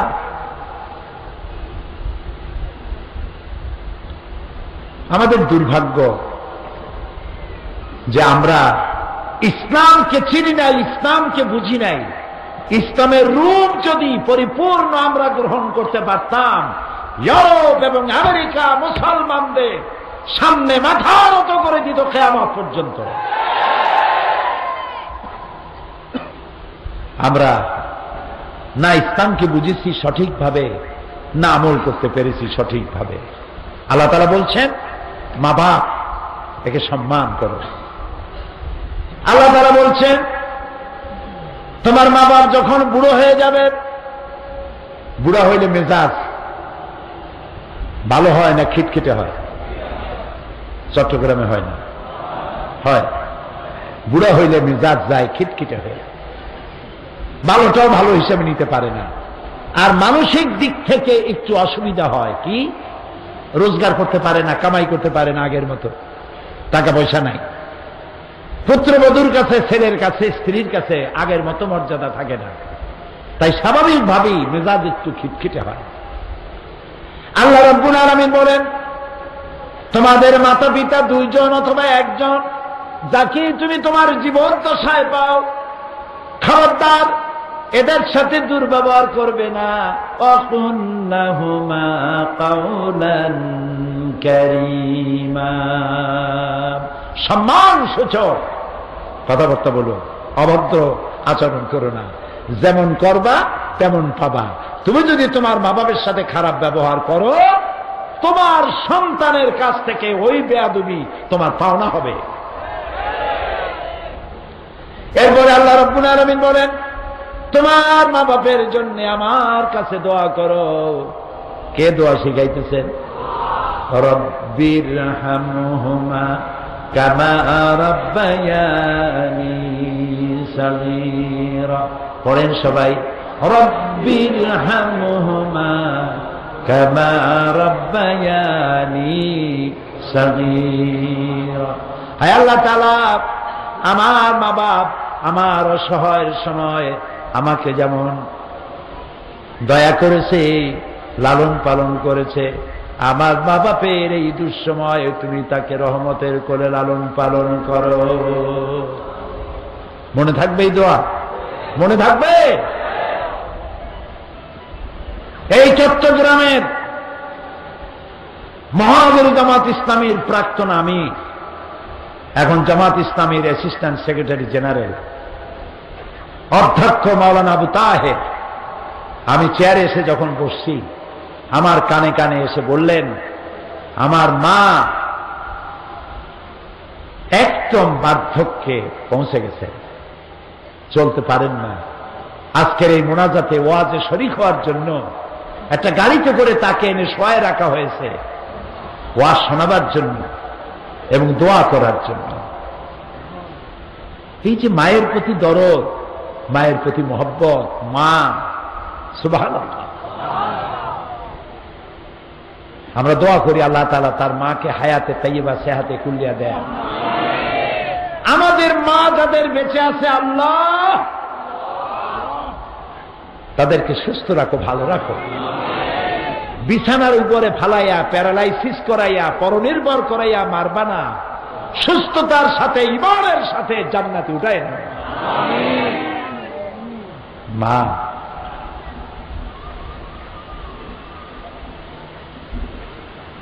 আল্লাহ রাব্বুল আলামিনের নবী বলেছেন, তিনজনের দোয়া কবুল হবে, মুসাফিরের দোয়া, মাজলুমের দোয়া, আর মা বাপ যদি দোয়া করে, ওই দোয়া আল্লাহ রাব্বুল আলামিনের দরবারে মঞ্জুর হয়ে যায়। বন্দুকের গুলি ছুড়লে টার্গেটে পৌঁছতে যত না দেরি, তার থেকে দ্রুত গতিতে মা বাপের দোয়া আল্লাহর আরশে পৌঁছে যায়। সম্মান করো। আহারে কি কষ্টটা করছে, ছেলেরা ভুলে যায়। অফিস থেকে, ব্যবসা থেকে ফিরে এসে দেখে বোর মুখ মলিন। তোমার মুখ কালো কেন? তোমার মা আমাকে গালি দিছে। ব্যাস, মায়ের সাথে কথা বন্ধ হয়ে গেল। এটা কি ভালো কাজ হয়েছে? ভালো কাজ হয়নি। স্ত্রীর কথা মতো মায়ের সাথে খারাপ আচরণ করো না। মায়ের হক তো তুমি আদায় করতে পারবে না। তোমাকে ডেলিভারি করতে গিয়ে মা যে কষ্ট করেছে, কিয়ামত পর্যন্ত সেই কষ্টের ঋণ তুমি শোধ করতে পারবে না। এমনকি সন্তান যদি তার বুকের চামড়া দিয়ে মায়ের পায়ের এক জোড়া জুতা তৈরি করে দেয়, এক ফোঁটা দুধের হক আদায় হবে না। ইসলাম মানুষকে এই শিক্ষা দিয়েছে। এরপরে নারীকে বলেছে পর্দায় থাকার জন্য। নারীকে কোথায় থাকতে বলা হয়েছে? পর্দা। পর্দা করো। ওয়াকারনা ফি বুয়ুতিকুন্না, ঘরের ভিতরে থাকো। ওয়ালা তাবাররাজনা তাবাররুজাল জাহিলিয়াতিল উলা, জাহিলিয়াতের যুগের মতো করে তোমরা সাজ সজ্জা করে পরপুরুষের সামনে বেরিয়েও না, তোমরা পর্দা করো। ওয়াহফাজনা ফুরুজাহুন্না, এবং তোমাদের যৌনাঙ্গগুলি, তোমাদের শরীরটাকে শালীনভাবে, মার্জিতভাবে ঢেকে ঢুকে তারপরে তোমরা চলাফেরা করো। ওয়ালা তাকরাবুজ জিনা ইন্নাহু কানা ফাহিশাতান ওয়া সা সাবিলা, জিনা করা তো দূরের কথা, জিনার নিকটবর্তীও হয়ো না। লক্ষ্য করেছেন? জিনা করা তো দূরের কথা, জিনার কাছেও যেও না। জিনার কাছে যেতে গেলে কতগুলি জিনিস লাগে। সেগুলি কি? সেগুলি হচ্ছে অশ্লীল গান, অশ্লীল নাচ, সৌন্দর্য প্রদর্শনী, ব্লু ফিল্ম ইত্যাদি, এইসব জিনিসগুলি মানুষকে জেনার দিকে আকৃষ্ট করে। জুয়া, মদ, এগুলি থেকে বিরত থাকো। আর তোমার দায়িত্ব হচ্ছে তোমার সংসার। মহিলারা জিজ্ঞেস করেছিলেন, ইয়া রাসূলুল্লাহ, সাহাবীরা তো যুদ্ধ করে শহীদ হয়ে জান্নাতে চলে যাবে, আমাদের কি হবে? রাসূলুল্লাহ বলেছেন, আলাইকুন্না বিল বাইত ফাইন্নাহু জিহাদুকুন্না।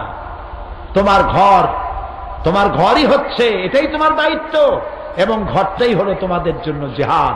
এই ঘরে বসে তুমি তোমার সন্তানদেরকে লালন পালন করো। তার অর্থ এই নয় যে মেয়ে লোকেরা কোনো কাজ করতে পারবে না, লেখাপড়া করতে পারবে না। মেয়ে লোকেরা লেখাপড়া করবে, মেয়ে লোকেরা চাকরি বাকরি করতে পারবে, যুদ্ধ করতে যেতে পারবে, মেয়েরা রাজনীতি করতে পারবে, সব করতে পারবে, তবে পর্দা সহকারে।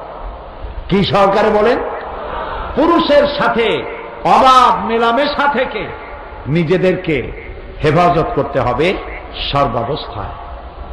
এটা নারীকে আল্লাহ তাআলা এই অধিকার দিয়েছেন। সুতরাং নারী এবং পুরুষের অধিকার সমান।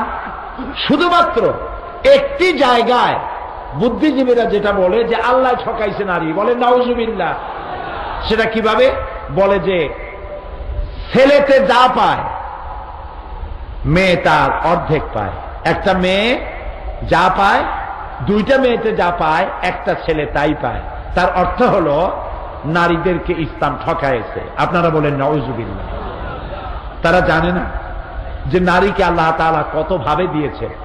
লক্ষ্য করেন, নারী তার স্বামীর কাছ থেকে মহারানা পায়, পিতার সম্পত্তিতে অধিকার পায়, ভাইয়ের সম্পত্তিতে অধিকার পায়, সন্তানের সম্পত্তিতে অধিকার পায়। নানাবিধ ভাবে নারী টাকা পয়সা পায়। কিন্তু খরচের কোনো খাত আছে? বলেন আপনারা, খরচের খাত আছে? খরচের কিচ্ছু নেই। স্বামীর মেহমান আসুক আর নিজের বাপের বাড়ির মেহমান আসুক, সব ক্ষেত্রে খরচ পুরুষের। বাড়িতে অসুখ বিসুখ হয়েছে, চিকিৎসার পয়সা কে দেবে? বলেন, পুরুষ দেবে। সব জায়গায় পুরুষের খরচ, মেয়েদের কোনো খরচ নাই। ইনকামের রাস্তাটাই আল্লাহ তাআলা তাদেরকে দিয়ে দিয়েছে। তারা লেখাপড়া শিখতে পারবে। হযরত আয়েশা সিদ্দিকা রাদিয়াল্লাহু তাআলা আনহা, তিনি হাজার হাজার সাহাবীদের হাদিসের ওস্তাদ ছিলেন, তাফসীরের ওস্তাদ ছিলেন। মা বোনেরা, আজকে যারা আপনারা এসেছেন, ইসলাম আপনাদেরকে লেখাপড়ার অধিকার দিয়েছে, শিক্ষার অধিকার দিয়েছে, চাকরির অধিকার দিয়েছে।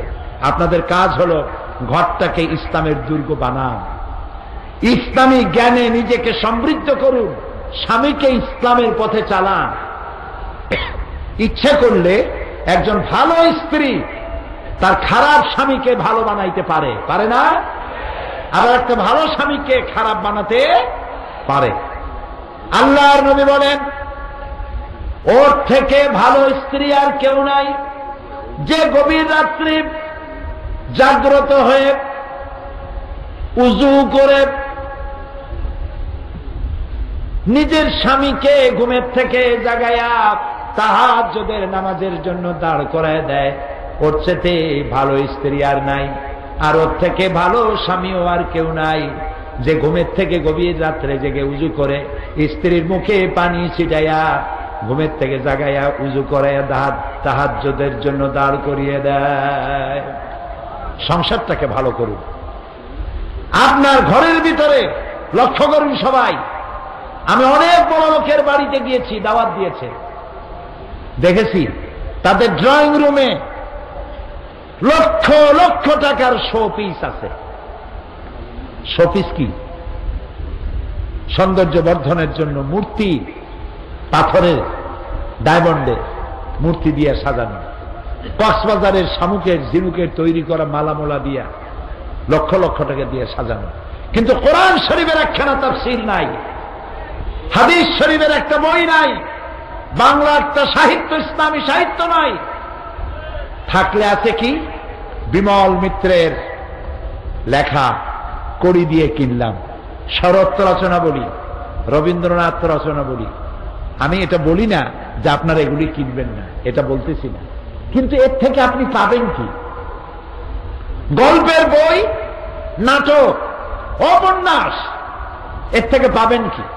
এটা রোমাঞ্চ, সাময়িক সময়ের জন্য একটু উত্তেজনা সৃষ্টি হবে। কি সুন্দর করে লেখা, কোতোয়ালের ছেলে রাজার মেয়ের সঙ্গে করেছে প্রেম, বটতলায় দেখা হলো, তারপর দুজনে পরামর্শ হলো, মোবাইলে SMS করলো, এরপরে মেয়েটাকে নিয়ে 3 তলার বারান্দা ভাঙ্গিয়া 4 তলায় গিয়ে পড়ল, তারপরে ধরা পড়ল, এরপরে গল্প শেষ। কোন এতে লাভ হইল কি? বলেন, আমারে বুঝান লাভটা হইল কি? সুতরাং নোবেল, নাটক, উপন্যাস মানুষের চরিত্র সৃষ্টি করে না, মানুষকে জ্ঞানী বানায় না। মানুষকে জ্ঞান সৃষ্টি করে আল্লাহর কোরআন, জ্ঞান সৃষ্টি করে হাদিস, জ্ঞান সৃষ্টি করে ইসলামী সাহিত্য। এর প্রত্যেকটি লাইন মণিমুক্তার সদৃশ। ঢাকায় বইমেলা চলছে, পত্রিকায় সেদিন দেখলাম, অনেক পত্রিকা পড়ি তো ডেলি, পড়াশোনা একটা অভ্যাস আছে আলহামদুলিল্লাহ, পড়ি। দেখলাম লিখেছে পত্রিকায় এবারের বেস্ট সেলার একটা বই, বইয়ের নাম উষ্টামারি প্রেমের কপালে। লেখক জনৈক ছেঁকা খাওয়া প্রেমিক। কি লেখছে তার মধ্যে আল্লাহ জানে, উষ্টা কি আমি তাও বুঝিনি। যুবক যুবতীরা যাচ্ছে আর কিনতেছে। আহারে আহারে মুসলমান, ঘরের মধ্যে হীরামণি মুক্তা আল্লাহর কোরআন, বিজ্ঞানে ভরা, কি নাই এই কোরআন শরীফে? জাতির কপাল খারাপ, কোরআন পড়লো না, কোরআন বুঝলো না। বইপত্র কেনেন, বিজ্ঞান পড়ুন, বিজ্ঞান পড়ুন। বিজ্ঞান যত পড়বেন, কোরআন বোঝা তত সহজ হবে। সুবহানাল্লাহ। আর বিজ্ঞান আর কোরআনে কোথাও যদি কন্ট্রাডিকশন হয়, সংঘর্ষ লাগে, যদি দেখা যায় যে বিজ্ঞানের এই তথ্য কোরআনের সাথে মেলে না, বুঝতে হবে বিজ্ঞান ব্যর্থ, কোরআন সফল। আরো কিছুদিন রিসার্চ করলে বিজ্ঞান কোরআনের কাছে এসে যাবে, বোঝার জন্য কোরআনের কাছে এসে যাবে। সুবহানাল্লাহ। দেখুন তো, রাসূলুল্লাহ তার জীবনেও সমুদ্র ভ্রমণ করেন নাই, একটি হাদিস নাই, অথচ সমুদ্রের তলায় কি হয় সে কথা রাসূলুল্লাহ বলেছেন, আল্লাহ ওহীর মাধ্যমে তারে জানাই দিয়েছেন। সুবহানাল্লাহ। আল্লাহ তাআলা বলেছেন, ফেরাউন যখন মুসার বিরুদ্ধে ষড়যন্ত্র করছিল তখন তুমি জানতে না, আমি তোমারে জানাইছি। সুবহানাল্লাহ। আমরা এবার ওই যে গতকাল মিশরের কথা শোনাইছিলাম, মান লাম ইয়ারাল মিসরা লাম ইয়ারাদ দুনিয়া। মিশর যে দেখলো না সে নাকি দুনিয়া দেখে নাই। মিশরে গিয়ে দেখলাম বহায়রায় কারুন, কারুন আল্লাহকে অস্বীকার করেছে, যাকাত দিতে অস্বীকার করেছে। মুসা আলাইহিস সালাম আল্লাহর কাছে গজব চাইলেন, সূরা কাসাসের মধ্যে আল্লাহ তাআলা বলছে, আল্লাহ তারে গজব দিয়া তার জমিনটারে ধসাই দিলেন।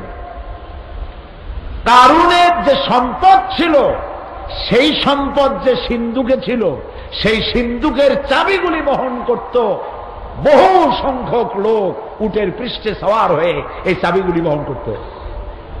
56,000 একর জমিন আল্লাহ ধসাই দিয়েছে। সুবহানাল্লাহ। আমরা সেই বহারে কারুন সেখানে গিয়ে দাঁড়িয়েছি, আর সামনে দেখেছি শুধু পানি আর পানি, কুল নাই, কেনারা নাই। আল্লাহ তাআলা দেখাইছে, কোরআন শরীফ পড়ো আর এর দ্বারা ইতিহাস শিক্ষা গ্রহণ করো। অতীতের জালিমদের বিরুদ্ধে আমি কি ব্যবস্থা করেছি সেগুলি এর দ্বারা শিক্ষা গ্রহণ করো। সেজন্য পড়া দরকার, জানা দরকার। আপনার মা বোনেরা, ভাইয়েরা, আজকে আমরা শপথ নেই, আমাদের ড্রয়িং রুম, আমাদের পড়ার রুমে সিনেমার ক্যাসেট থাকবে না, গানের ক্যাসেট থাকবে না। সেখানে ঢুকবে সব কোরআন হাদিসের বই। আলহামদুলিল্লাহ বলেন। ছেলেমেয়েরা কার্টুন পছন্দ করে, দারুণ, ঠিক না? ইসলামী কার্টুন বেরিয়েছে সিডি বিসিডির ভিতরে। আপনার বাচ্চারা ইসলাম শিখবে কার্টুনের মধ্য দিয়ে। আলহামদুলিল্লাহ। বিজ্ঞানকে মুসলমানেরা দখল করবে এবং এই বিজ্ঞান দিয়ে পৃথিবী একদিন জয় করবে। আজকে যারা আমাদেরকে শেষ করতে চায়, আমরা শেষ হব না, ওরা শেষ হবে। ওরা শেষ হবে মানে আমরা ওদের ধ্বংস কামনা করি না, আমরা ওদের হেদায়েত কামনা করি। আজ হোক কাল হোক ইউরোপ এবং আমেরিকার জনগণ ইসলামের কাছে আত্মসমর্পণ করবেই, ইনশাআল্লাহ করবে। আজকে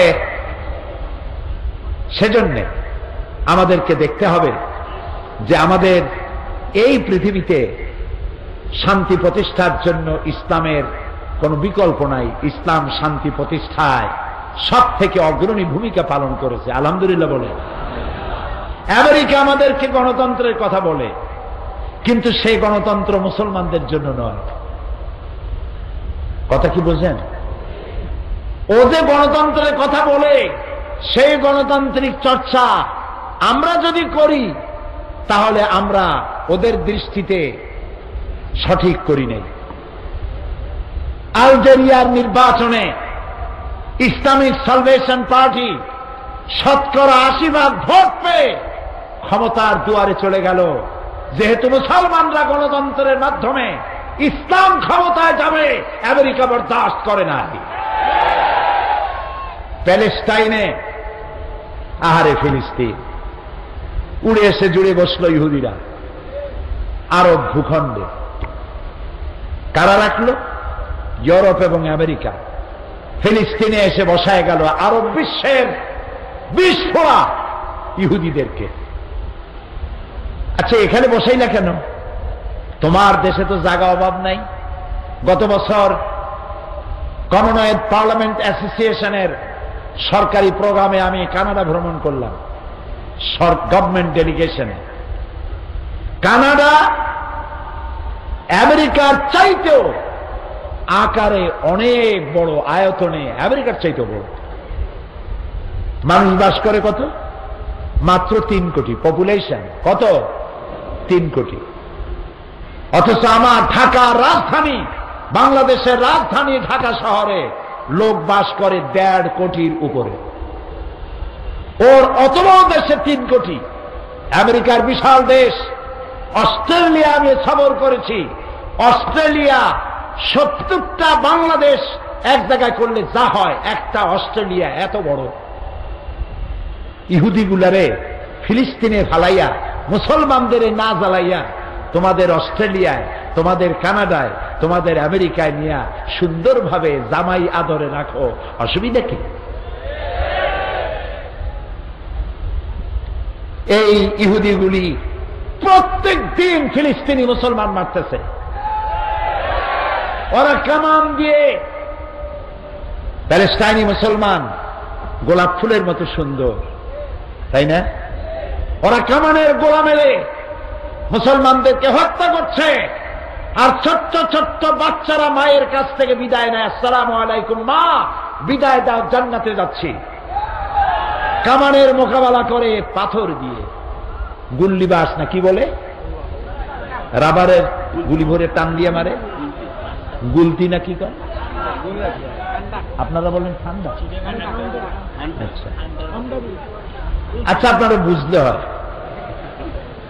এই এভাবে টানিয়া ওইটা মারলো, পাথর মারলো, অস্ত্র নাই। কামানের গুলি খেয়ে গোলাপের পাপড়ির মতো সুন্দর সুন্দর সম্ভাবনাময় জীবন হাজার হাজার প্যালেস্টাইনি নরনারী, যুবক যুবতী, শিশু কিশোর শেষ হয়ে গেল পৃথিবীর বুক থেকে।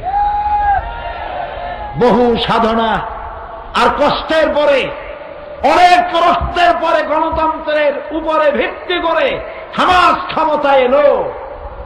আমেরিকার দৃষ্টিতে এটা গণতন্ত্র হয় নাই। বসনিয়া চেচনিয়ায় গণতন্ত্র হয় নাই। তার মানে হচ্ছে মুসলমানদেরকে তারা শত্রু ভাবে। প্রিয় ভাই সব, আমেরিকার জনগণের বিরুদ্ধে আমাদের কোনো ক্ষোভ নাই। আমি আমেরিকার 52টি স্টেটের 22টা স্টেট সফর করেছি। আমেরিকার জনগণ নিঃসন্দেহে ভালো, কিন্তু শয়তান হচ্ছে যারা ক্ষমতায় থেকে সমস্ত মুসলমানদেরকে জ্বালায় পোড়ায়, তারাই শয়তান। আমেরিকার জনগণের সাথে আমাদের কোনো দুশ্মনী নাই। সেখানকার জনগণ ভালো। ওখানকার জনগণেরাও এখন টের পাইছে, এই যে ফ্লোরিডা এবং ওহাইওতে রেটিনা আর ক্যারোসিন নাকি এটা হইল, রেটিনা আর ক্যাথরিনা নাকি গজব, শহর লন্ডভন্ড হয়ে গেল। খোদার গজব ঠেকাবি কেমনে? আমেরিকান গভর্নমেন্ট বলেছে 100 বছরের ভিতরে এই শহর আর তারা বানাইতে পারবে না। সাহায্য যারা দিতে গেল, আমাদের ভদ্রতা শিখাও। সাহায্যের ডালা নিয়ে যারা গেল ফ্লোরিডায় আর ওহাইওতে, একটি নারীও ধর্ষণের হাত থেকে বাঁচে নাই। আমার দেশের মুসলমানেরা যখন উপকূলীয় জলোচ্ছ্বাস আর ঘূর্ণিঝড়ে যখন আহত হয়, ঘর বাড়ি ভেঙে যায়, আমার আর্মি, আমার বিডিআর, আমার পুলিশ, আমার জনগণ সেখানে সাহায্য দিতে গিয়ে কাউকে ধর্ষণ করেছে 1000 বছরের ইতিহাসে নজির নয়। আমাদেরকে শিখাইতে আইসো না। নির্বাচন আসলেই বসন্তের পাখিরা উড়ে আসো, তোমরা শেখো, আমাদের শিখান লাগবে না। আমেরিকা মানবাধিকারের কথা বলে, তাই না? মানবাধিকারের একদিকে তোমরা গণতন্ত্রের ফেরিওয়ালা, আর একদিকে মানবাধিকারের ঠিকাদার। কি মানবাধিকার তোমরা দেখাইলা? আমার নবীর দিকে তাকাও। বন্দীরা যুদ্ধে বন্দী হয়েছে, রাসূলুল্লাহ বলেছেন একজন বন্দী যদি 10টা নিরক্ষরকে অক্ষর জ্ঞান সম্পন্ন করাতে পারে, তাহলে এই শর্তে তাকে মুক্তি দেওয়া হবে। বন্দীরা শুধু স্ত্রী পুত্রই কাছে পায় নাই, নইলে খাওয়া পরায় সম্মানে তাদের কাউকে কষ্ট দেওয়া হয়েছে বলে পৃথিবীর ইতিহাস প্রমাণ করবে না। কিন্তু তোমরা কি করেছ? ইরাকের আল গরিব কয়েদখানায় কি করেছ? মুসলমান কয়েদিদেরকে, গ্রেফতারকৃত কয়েদিদেরকে উলঙ্গ করে একটার উপরে আরেকটা মানুষ দিয়া পিরামিড গড়ে তুলেছ।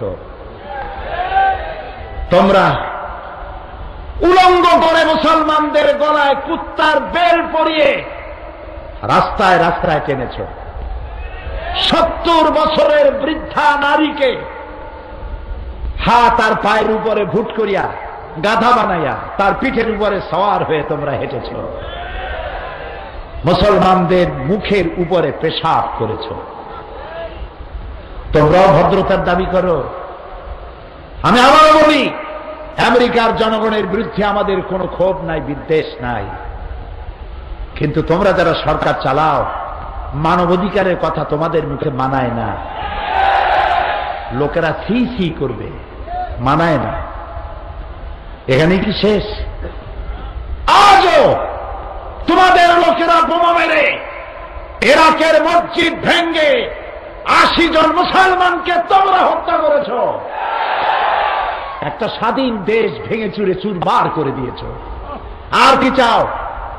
বলেছিল অস্ত্র আছে, পারমাণবিক অস্ত্র আছে সাদ্দামের কাছে। তোমার লোকেরা গিয়ে পাতা পাতা করলো, মাটির তলদেশ থেকে গাছের আগা পর্যন্ত কোথাও পাইল না। তারপরে গর্তের মধ্য থেকে কয়েক মাস পর সাদ্দামরে বাইর করিয়া তার চুল তালাশ করছো, দাড়ি তালাশ করছো, মুখের মধ্যে টস মারিয়ে দেখছো পারমাণবিক অস্ত্র গলায় আছে নাকি। এখন চাও কি? এরাকে চাও কি? বেরিয়ে যাও ইরাক থেকে।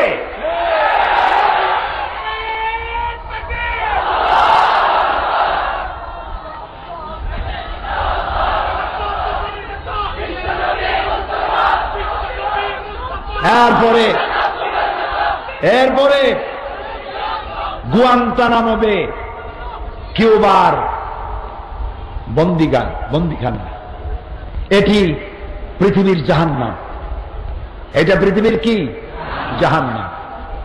জাতিসংঘ তো বাংলাদেশে না, জাতিসংঘ বলতেছে এটার এখন বন্ধ করো। কি করেছো তোমরা সেখানে? পৃথিবী জানে, পৃথিবীর কাছে স্পষ্ট হয়ে গেছে, তোমার সভ্যতার কাপড়, সভ্যতার প্যান্ট, সভ্যতার আন্ডারওয়্যার সব খুলে গিয়েছে দুনিয়ার সামনে। তুমি কি করেছো? গুয়ান্তানামো বে মুসলমান কয়েদিদেরকে হাত পাও বাঁধা তার সামনে কোরআন শরীফ খুলে সেই কোরআনের উপরে তোমার সৈন্যরা পেশাব করেছে। আল্লাহর শাস্তির অপেক্ষা করো। ও আল্লাহ, তুমি শোনো, তুমি তো আমার সেই আল্লাহ যে ফেরাউনকে চুবিয়ে মেরেছ, নমরুদকে জুতা মেরে দুনিয়া থেকে বিদায় করেছ, আজ আমার রসুলকে যারা গালি দিয়ে আমার কলিজায় আগুন জ্বালালো, কোরআন শরীফে পেশাব করলো, ও আল্লাহ, তোমার কাছে শাস্তি দাবি করি।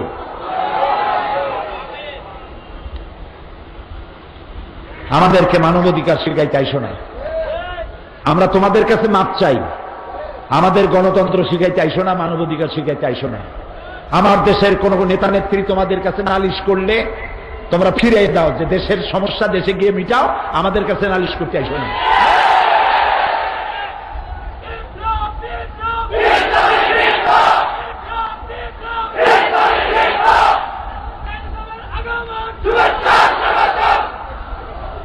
সুতরাং পৃথিবীর আমার শুভেচ্ছা স্বাগতম দিয়ে কিছু হবে না। ইসলামকে ধরুন, বাঁচার পথ ইসলাম। বাঁচার পথ কি? হাত মুঠো করে উপরের দিকে উঠান আর বলেন, বাঁচার পথ কি? আরো জোরে বলে, আরো জোরে। এটা ছাড়া বাঁচার পথ না।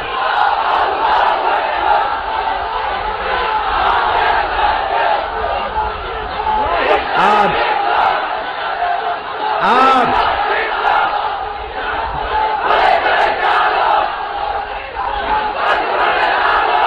আজ একথাও প্রমাণিত, আজ একথাও প্রমাণিত হয়ে গেছে। কি কথা? টুইন টাওয়ার ভাঙ্গার অজুহাত দিয়ে প্রতিশোধ এর আগুন জ্বালায়েছ যে ব্যক্তি, নাম নেওয়ার দরকার মনে করি না, আমি ঘৃণা করি। এই টুইন টাওয়ার মুসলমানেরা ভাঙে নাই, তোমরাই ভাঙছ। এটা আজ প্রমাণিত সত্য। 18 মিনিটের ব্যবধানে একটা একটা করে প্লেন আসলো, প্লেন হিট করলো। কিভাবে তুমি জানতে পারলে আর আগের থেকে ক্যামেরা ফিট করিয়া সমস্ত ছবিগুলি ধারণ করলে? 4000 ইহুদি এই টুইন টাওয়ারে চাকরি করে, ওই দিন একটা ইহুদিও আসলো না কেন? এ প্রশ্নের জবাব কে দেবে? তবে উসামা বিন লাদেনের সাথে আমি একমত নই। কারণ যখন তারা উসামা বিন লাদেনকে দায়ী করল, সে বলল আমি এ কাজ করি নাই। তবে বিষয়টিতে আমি খুশি হয়েছি, তার এই বক্তব্যকে আমি ঘৃণা করি, ধিক্কার জানাই। তার বলা উচিত ছিল এটা আমি করি নাই, তবে যারা করেছে, মানুষ হত্যা করেছে, আমি তাদেরকে ঘৃণা করি। হিন্দু হোক, খ্রিস্টান হোক, বৌদ্ধ হোক, যারা মানুষ, ইসলাম মানুষ হত্যা করার পারমিশন দেয় না। আমার রাসূল বলেছেন গোটা বিশ্ব ধ্বংস হওয়া সহজ। আবার শুনুন, আমার রাসূল বলেছেন এই গোটা বিশ্ব আল্লাহর কাছে ধ্বংস হওয়া সহজ, কিন্তু একটি মানুষ হত্যা হওয়া, খুন হওয়া, এর থেকে আল্লাহর কাছে বেশি কঠিন। সুতরাং মানুষ তো মানুষই, সে যে মানুষই হোক। সুতরাং আজ আমাদেরকে আমাদের পথ চলার পথ ঠিক করে নিতে হবে। আমাদের মুরব্বী, দুনিয়ার কাউকে মানি না, আমাদের মুরব্বী, আমাদের নেতা শুয়ে আছেন মদিনাতুর রাসূল সাল্লাল্লাহু আলাইহি ওয়াসাল্লাম, বিশ্ব নবী রাহমাতুল লিল আলামিন, মুহাম্মদ রাসূলুল্লাহ সাল্লাল্লাহু আলাইহি ওয়াসাল্লাম। প্রিয় ভাই সব, সেজন্য মুনাজাত করব। আজকে শুক্রবারের রাত, জুমার রাত। আজকে কিসের রাত? দোয়া কবুল, আলহামদুলিল্লাহ। দাঁড়ানো ভাইরা সব বসেন। এত বড় মোবারক রাত জীবনে আরেকবার পাবো, নিশ্চয়তা আছে? নিশ্চয়তা আছে? দাঁড়ানো ভাইরা বসেন। আরেকটি কথা বলতেই হয়, সেটি হল আমাদের দেশে, এই দেশের ভাগ্য ভালো বানাবার জন্য আমাদের কি কাজ করতে হবে, ঠিক কিনা? আমরা বাইরে কারো পরামর্শ চাই না, আমরা আমাদের দেশ চালাতে সক্ষম, ঠিক কিনা? আমার দেশের সংবিধান আছে, আমার দেশে পার্লামেন্ট আছে, আমার দেশে 14 কোটি মানুষ আছে। বাইরে নালিশ করা ছোট্ট ছোট্ট বাচ্চাদের জন্য শোভা পায়, যারা স্কুলে ক্লাস 1-এ পড়ে তাদের জন্য নালিশ শোভা পায়। কোন রাজনৈতিক নেতা নেত্রী বাইরের দেশে নালিশ করা বাল্য সুলভ, বালিকা সুলভ কাজ। আমার দেশের সমস্যার সমাধান করতে আমরা সক্ষম। সুতরাং ডিজেলের মূল্য বৃদ্ধি, লোডশেডিং, দ্রব্যমূল্যের ঊর্ধ্বগতি, ডাল চিনির দাম বেশি, এই সব সাময়িক অসুবিধার কথা বলে সরকারের বিরুদ্ধে জনমত গঠন করে আসতে চায় কারা? ওরা কারা? এই 14 গোষ্ঠীর একটা গোষ্ঠী বড় পরিচিত, বাকি 13টা সব সাইনবোর্ড, ফুটা বেলুন। এই বেলুনেরা এক একটা ডেড হর্স। ওই 13টার সারা দেশে ওর একটার 500 লোক নাই। ওরা যেখানে বক্তৃতা করে ওদের মঞ্চ দেখানো হয়, শ্রোতা দেখানো হয় না। কাজী লজ্জা পাবে, শ্রোতার চাইতে মঞ্চে লোক বেশি। এরকম 13খানা সাইনবোর্ড নিয়ে জট বানাইছে, জোট না জট। বিশ্বাস করুন, এই 13টার 13 জন নেতা নিজের মাতৃভূমিতে যেখানে দাঁড়াবে সেখানেই জামানত বাজেয়াপ্ত হবে। পার্লামেন্টের সদস্য কিয়ামত পর্যন্ত হতে পারবে না। এর কারণ এরা বামপন্থী। এদের সাথে দেশের মানুষ আর মাটির কোনো সম্পর্ক নাই। কাজেই সাময়িকভাবে কিছু জিনিসের দাম দেখা জিজ্ঞেস করতে চাই, ডিজেল, তেল, চিনি এর মূল্য বেশি না মুসলমানদের ইমানের দাম বেশি? সাময়িক সময়ের জন্য এই দামগুলির কথা শুনিয়া মিডিয়ার প্রচারণায় বিভ্রান্ত হয়ে খাল কেটে কুমির ঢুকাবার কাজ আহাম্মক আর বেকুবরাই করতে পারে, দেশপ্রেমিক ইমানদারেরা করতে পারে না।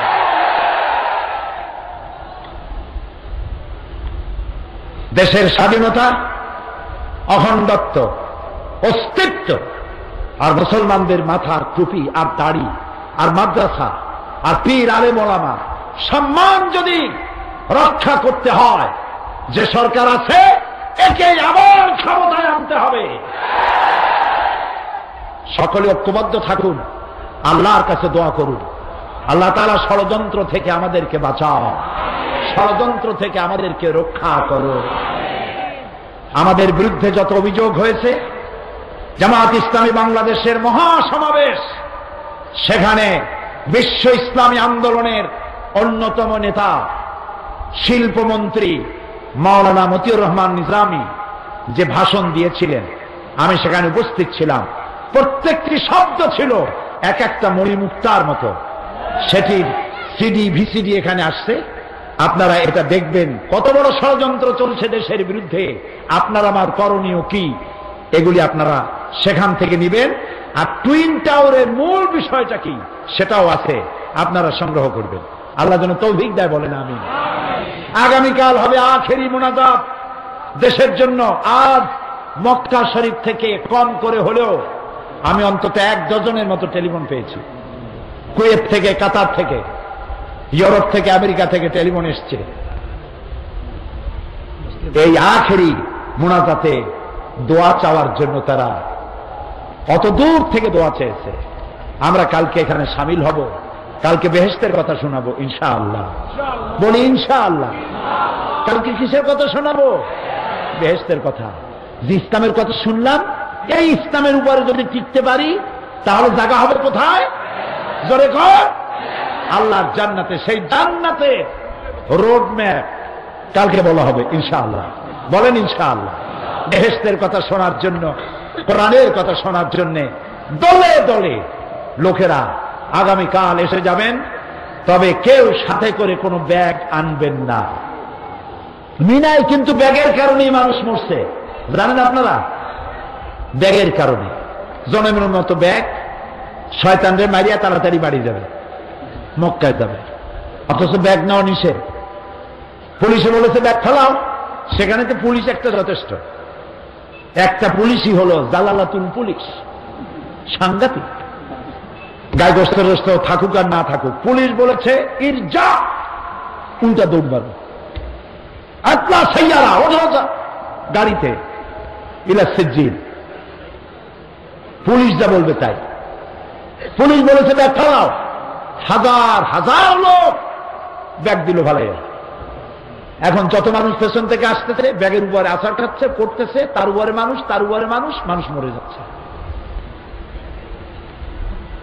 যারা টঙ্গীরে আরাফাতের সাথে তুলনা করেন, আমি যে কি বলবো।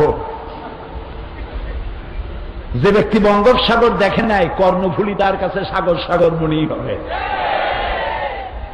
এই বেয়াদবি কথাটা আল্লাহর হস্তে কেউ উচ্চারণ করবেন না। কি এক টঙ্গী আর কোথায় আরাফাত? নাউযুবিল্লাহ। আরাফাত সেই ময়দান, যেই ময়দানে সমস্ত নবীদের চোখের পানি শুকায়েছে যে মাঠে। আরাফাতে যাওয়া ফরজ, টঙ্গীতে যাওয়া নফল নয়। খবরদার, আরাফাতের পরই টঙ্গীর ইজতেমা, বিশাল সমাবেশ কখনো বলবেন না, কখনো বলবেন না। টঙ্গী কেন? বাংলাদেশের কোন জায়গায়, পৃথিবীর কোন জায়গায় 100 কোটি লোকও যদি হয়, আরাফাতের 1 ইঞ্চি জমিনের সমান হবে না। বলো আল্লাহু আকবার। সুতরাং কথাবার্তা মুখ সামলায় কথা বলুন। তো সেখানে আল্লাহর মেহেরবানি, মানুষগুলো তারা 400-500 লোক মারা গেল। সৌদি গভর্নমেন্ট শয়তানের গোষ্ঠী শুদ্ধ ভেঙে ফেলেছে, সব 3টা শয়তানের ভাঙছে। এখন সেখানে এসকেলেটার তৈরি হচ্ছে, প্রায় 6-7 তলা হবে, মানুষ দাঁড়ায় থাকবে, এসকেলেটারে তারে টানি নিয়ে যাবে, শয়তানরে মারিয়া আপন ইচ্ছায় চলে যাবে, দাঁড়াবার সুযোগ নেই। এ কথাটা আনলাম এই জন্য যে ব্যাগ কিন্তু বিপদ। হাতে করে ঘাড়ে করে কেউ কোনো ব্যাগ আনবেন না। মা বোনেরা ছোট্ট একটা পাঁচ, ভ্যানিটি ব্যাগ নয়, ছোট্ট একটা পাঁচ হাতে আনতে পারেন, যার মধ্যে আপনার টিস্যু পেপার টেপার, প্রয়োজনীয় ওষুধ আপনার যদি লাগে সেটুকুন। ভ্যানিটি ব্যাগও আনবেন না। ব্যাগ বর্জন করবেন, রাস্তায় না, মাহফিলের ভিতরে না, কেউ ব্যাগ আনতে পারবেন না, ব্যাগ অ্যালাউ হবে না। কোথাও ব্যাগ পেলে পুলিশ নিয়ে যাবে, কোথাও ফেলানো থাকলে পুলিশ নিয়ে ফেলায় দেবে। আগামীকাল দলে দলে এ মাহফিল 2-2.5 কিলোমিটার নিয়ে মানুষ আর মানুষে পরিণত হয়ে যাবে ইনশাআল্লাহ। সেই মহা সমাবেশে দোয়ার জন্য সকলকে আহ্বান জানাই। আপনারা আজকে 7 জন মুসলমান হবে, আলহামদুলিল্লাহ। বলেন আলহামদুলিল্লাহ। 8 জন মহিলা, 2 জন পুরুষ। এর মধ্যে 8 জন মহিলা, 5 জন মহিলা, 5 জন মহিলা, 3 জন পুরুষ, 7 জন, মোট 7 জন। আলহামদুলিল্লাহ বলো। একই পরিবারের 4 জন। অজিত বড়ুয়া, মৃত জুনু বড়িয়া, বাড়ি পদুয়া, চট্টগ্রাম, ধর্ম বৌদ্ধ, বর্তমান নাম পছন্দ করেছে মোহাম্মদ আবুল কালাম আজাদ। মহিলা প্যান্ডেলে অবস্থান করছেন জয়া বড়ুয়া, স্বামী অজিত বড়ুয়া, ধর্ম বৌদ্ধ, জাতীয়তা বাংলাদেশী, বাড়ি পদুয়া। বর্তমান নাম পছন্দ করেছে জ্যোৎস্না আরা বেগম। মহিলা প্যান্ডেলে অবস্থান করছে বৃষ্টি বড়ুয়া, পিতা অজিত বড়ুয়া। বর্তমান নাম পছন্দ করেছে তাসপিয়া আগা। সুমি বড়ুয়া, পিতা অজিত বড়ুয়া, সব গদ্য। বর্তমান নাম পছন্দ করেছে তাহমিনা আজাদ, চট্টগ্রাম, বাড়ি পদুয়া। অসীম দাস, পিতা মিন্টু দাস, ধর্ম হিন্দু। বর্তমান নাম পছন্দ করেছে মোহাম্মদ সাহেব। সুমিতা দাস, স্বামী মিন্টু দাস, ধর্ম হিন্দু। বর্তমান নাম পছন্দ করেছে শাহেনা আক্তার। প্রীতি স্নিগ্ধা তালুকদার, পিতা বিধ ভূষণ তালুকদার, রাঙ্গামাটি, পার্বত্য, চট্টগ্রাম। বর্তমান নাম পছন্দ করেছে আয়েশা আক্তার। আপনারা যারা মায়েরা বোনেরা প্যান্ডেলে আছেন, মহিলা প্যান্ডেলে, ওখানে বসে আপনারা পড়েন। আর এখানে কয়জন? দুজন। দাও, হাত দাও, হাত দাও, কাছে আসো। লা ইলাহা ইল্লাল্লাহু মুহাম্মাদুর রাসূলুল্লাহ। আল্লাহ ছাড়া কোন ইলাহ নাই। মুহাম্মদ সাল্লাল্লাহু আলাইহি ওয়াসাল্লাম আল্লাহর প্রেরিত রাসূল। আশহাদু আল্লা ইলাহা ইল্লাল্লাহু ওয়াহদাহু লা শারীকা লাহু ওয়া আশহাদু আন্না মুহাম্মাদান আবদুহু ওয়া রাসূলুহু। আমি সাক্ষ্য দিচ্ছি, বলো, আল্লাহ ছাড়া কোন ইলাহ নাই, মাবুদ নাই, উপাস্য নাই। তিনি এক, তিনি একক, তার কোনো অংশীদার নাই। আমি আরো সাক্ষ্য দিচ্ছি, মুহাম্মদ সাল্লাল্লাহু আলাইহি ওয়াসাল্লাম আল্লাহর প্রেরিত রাসূল এবং তার বান্দা।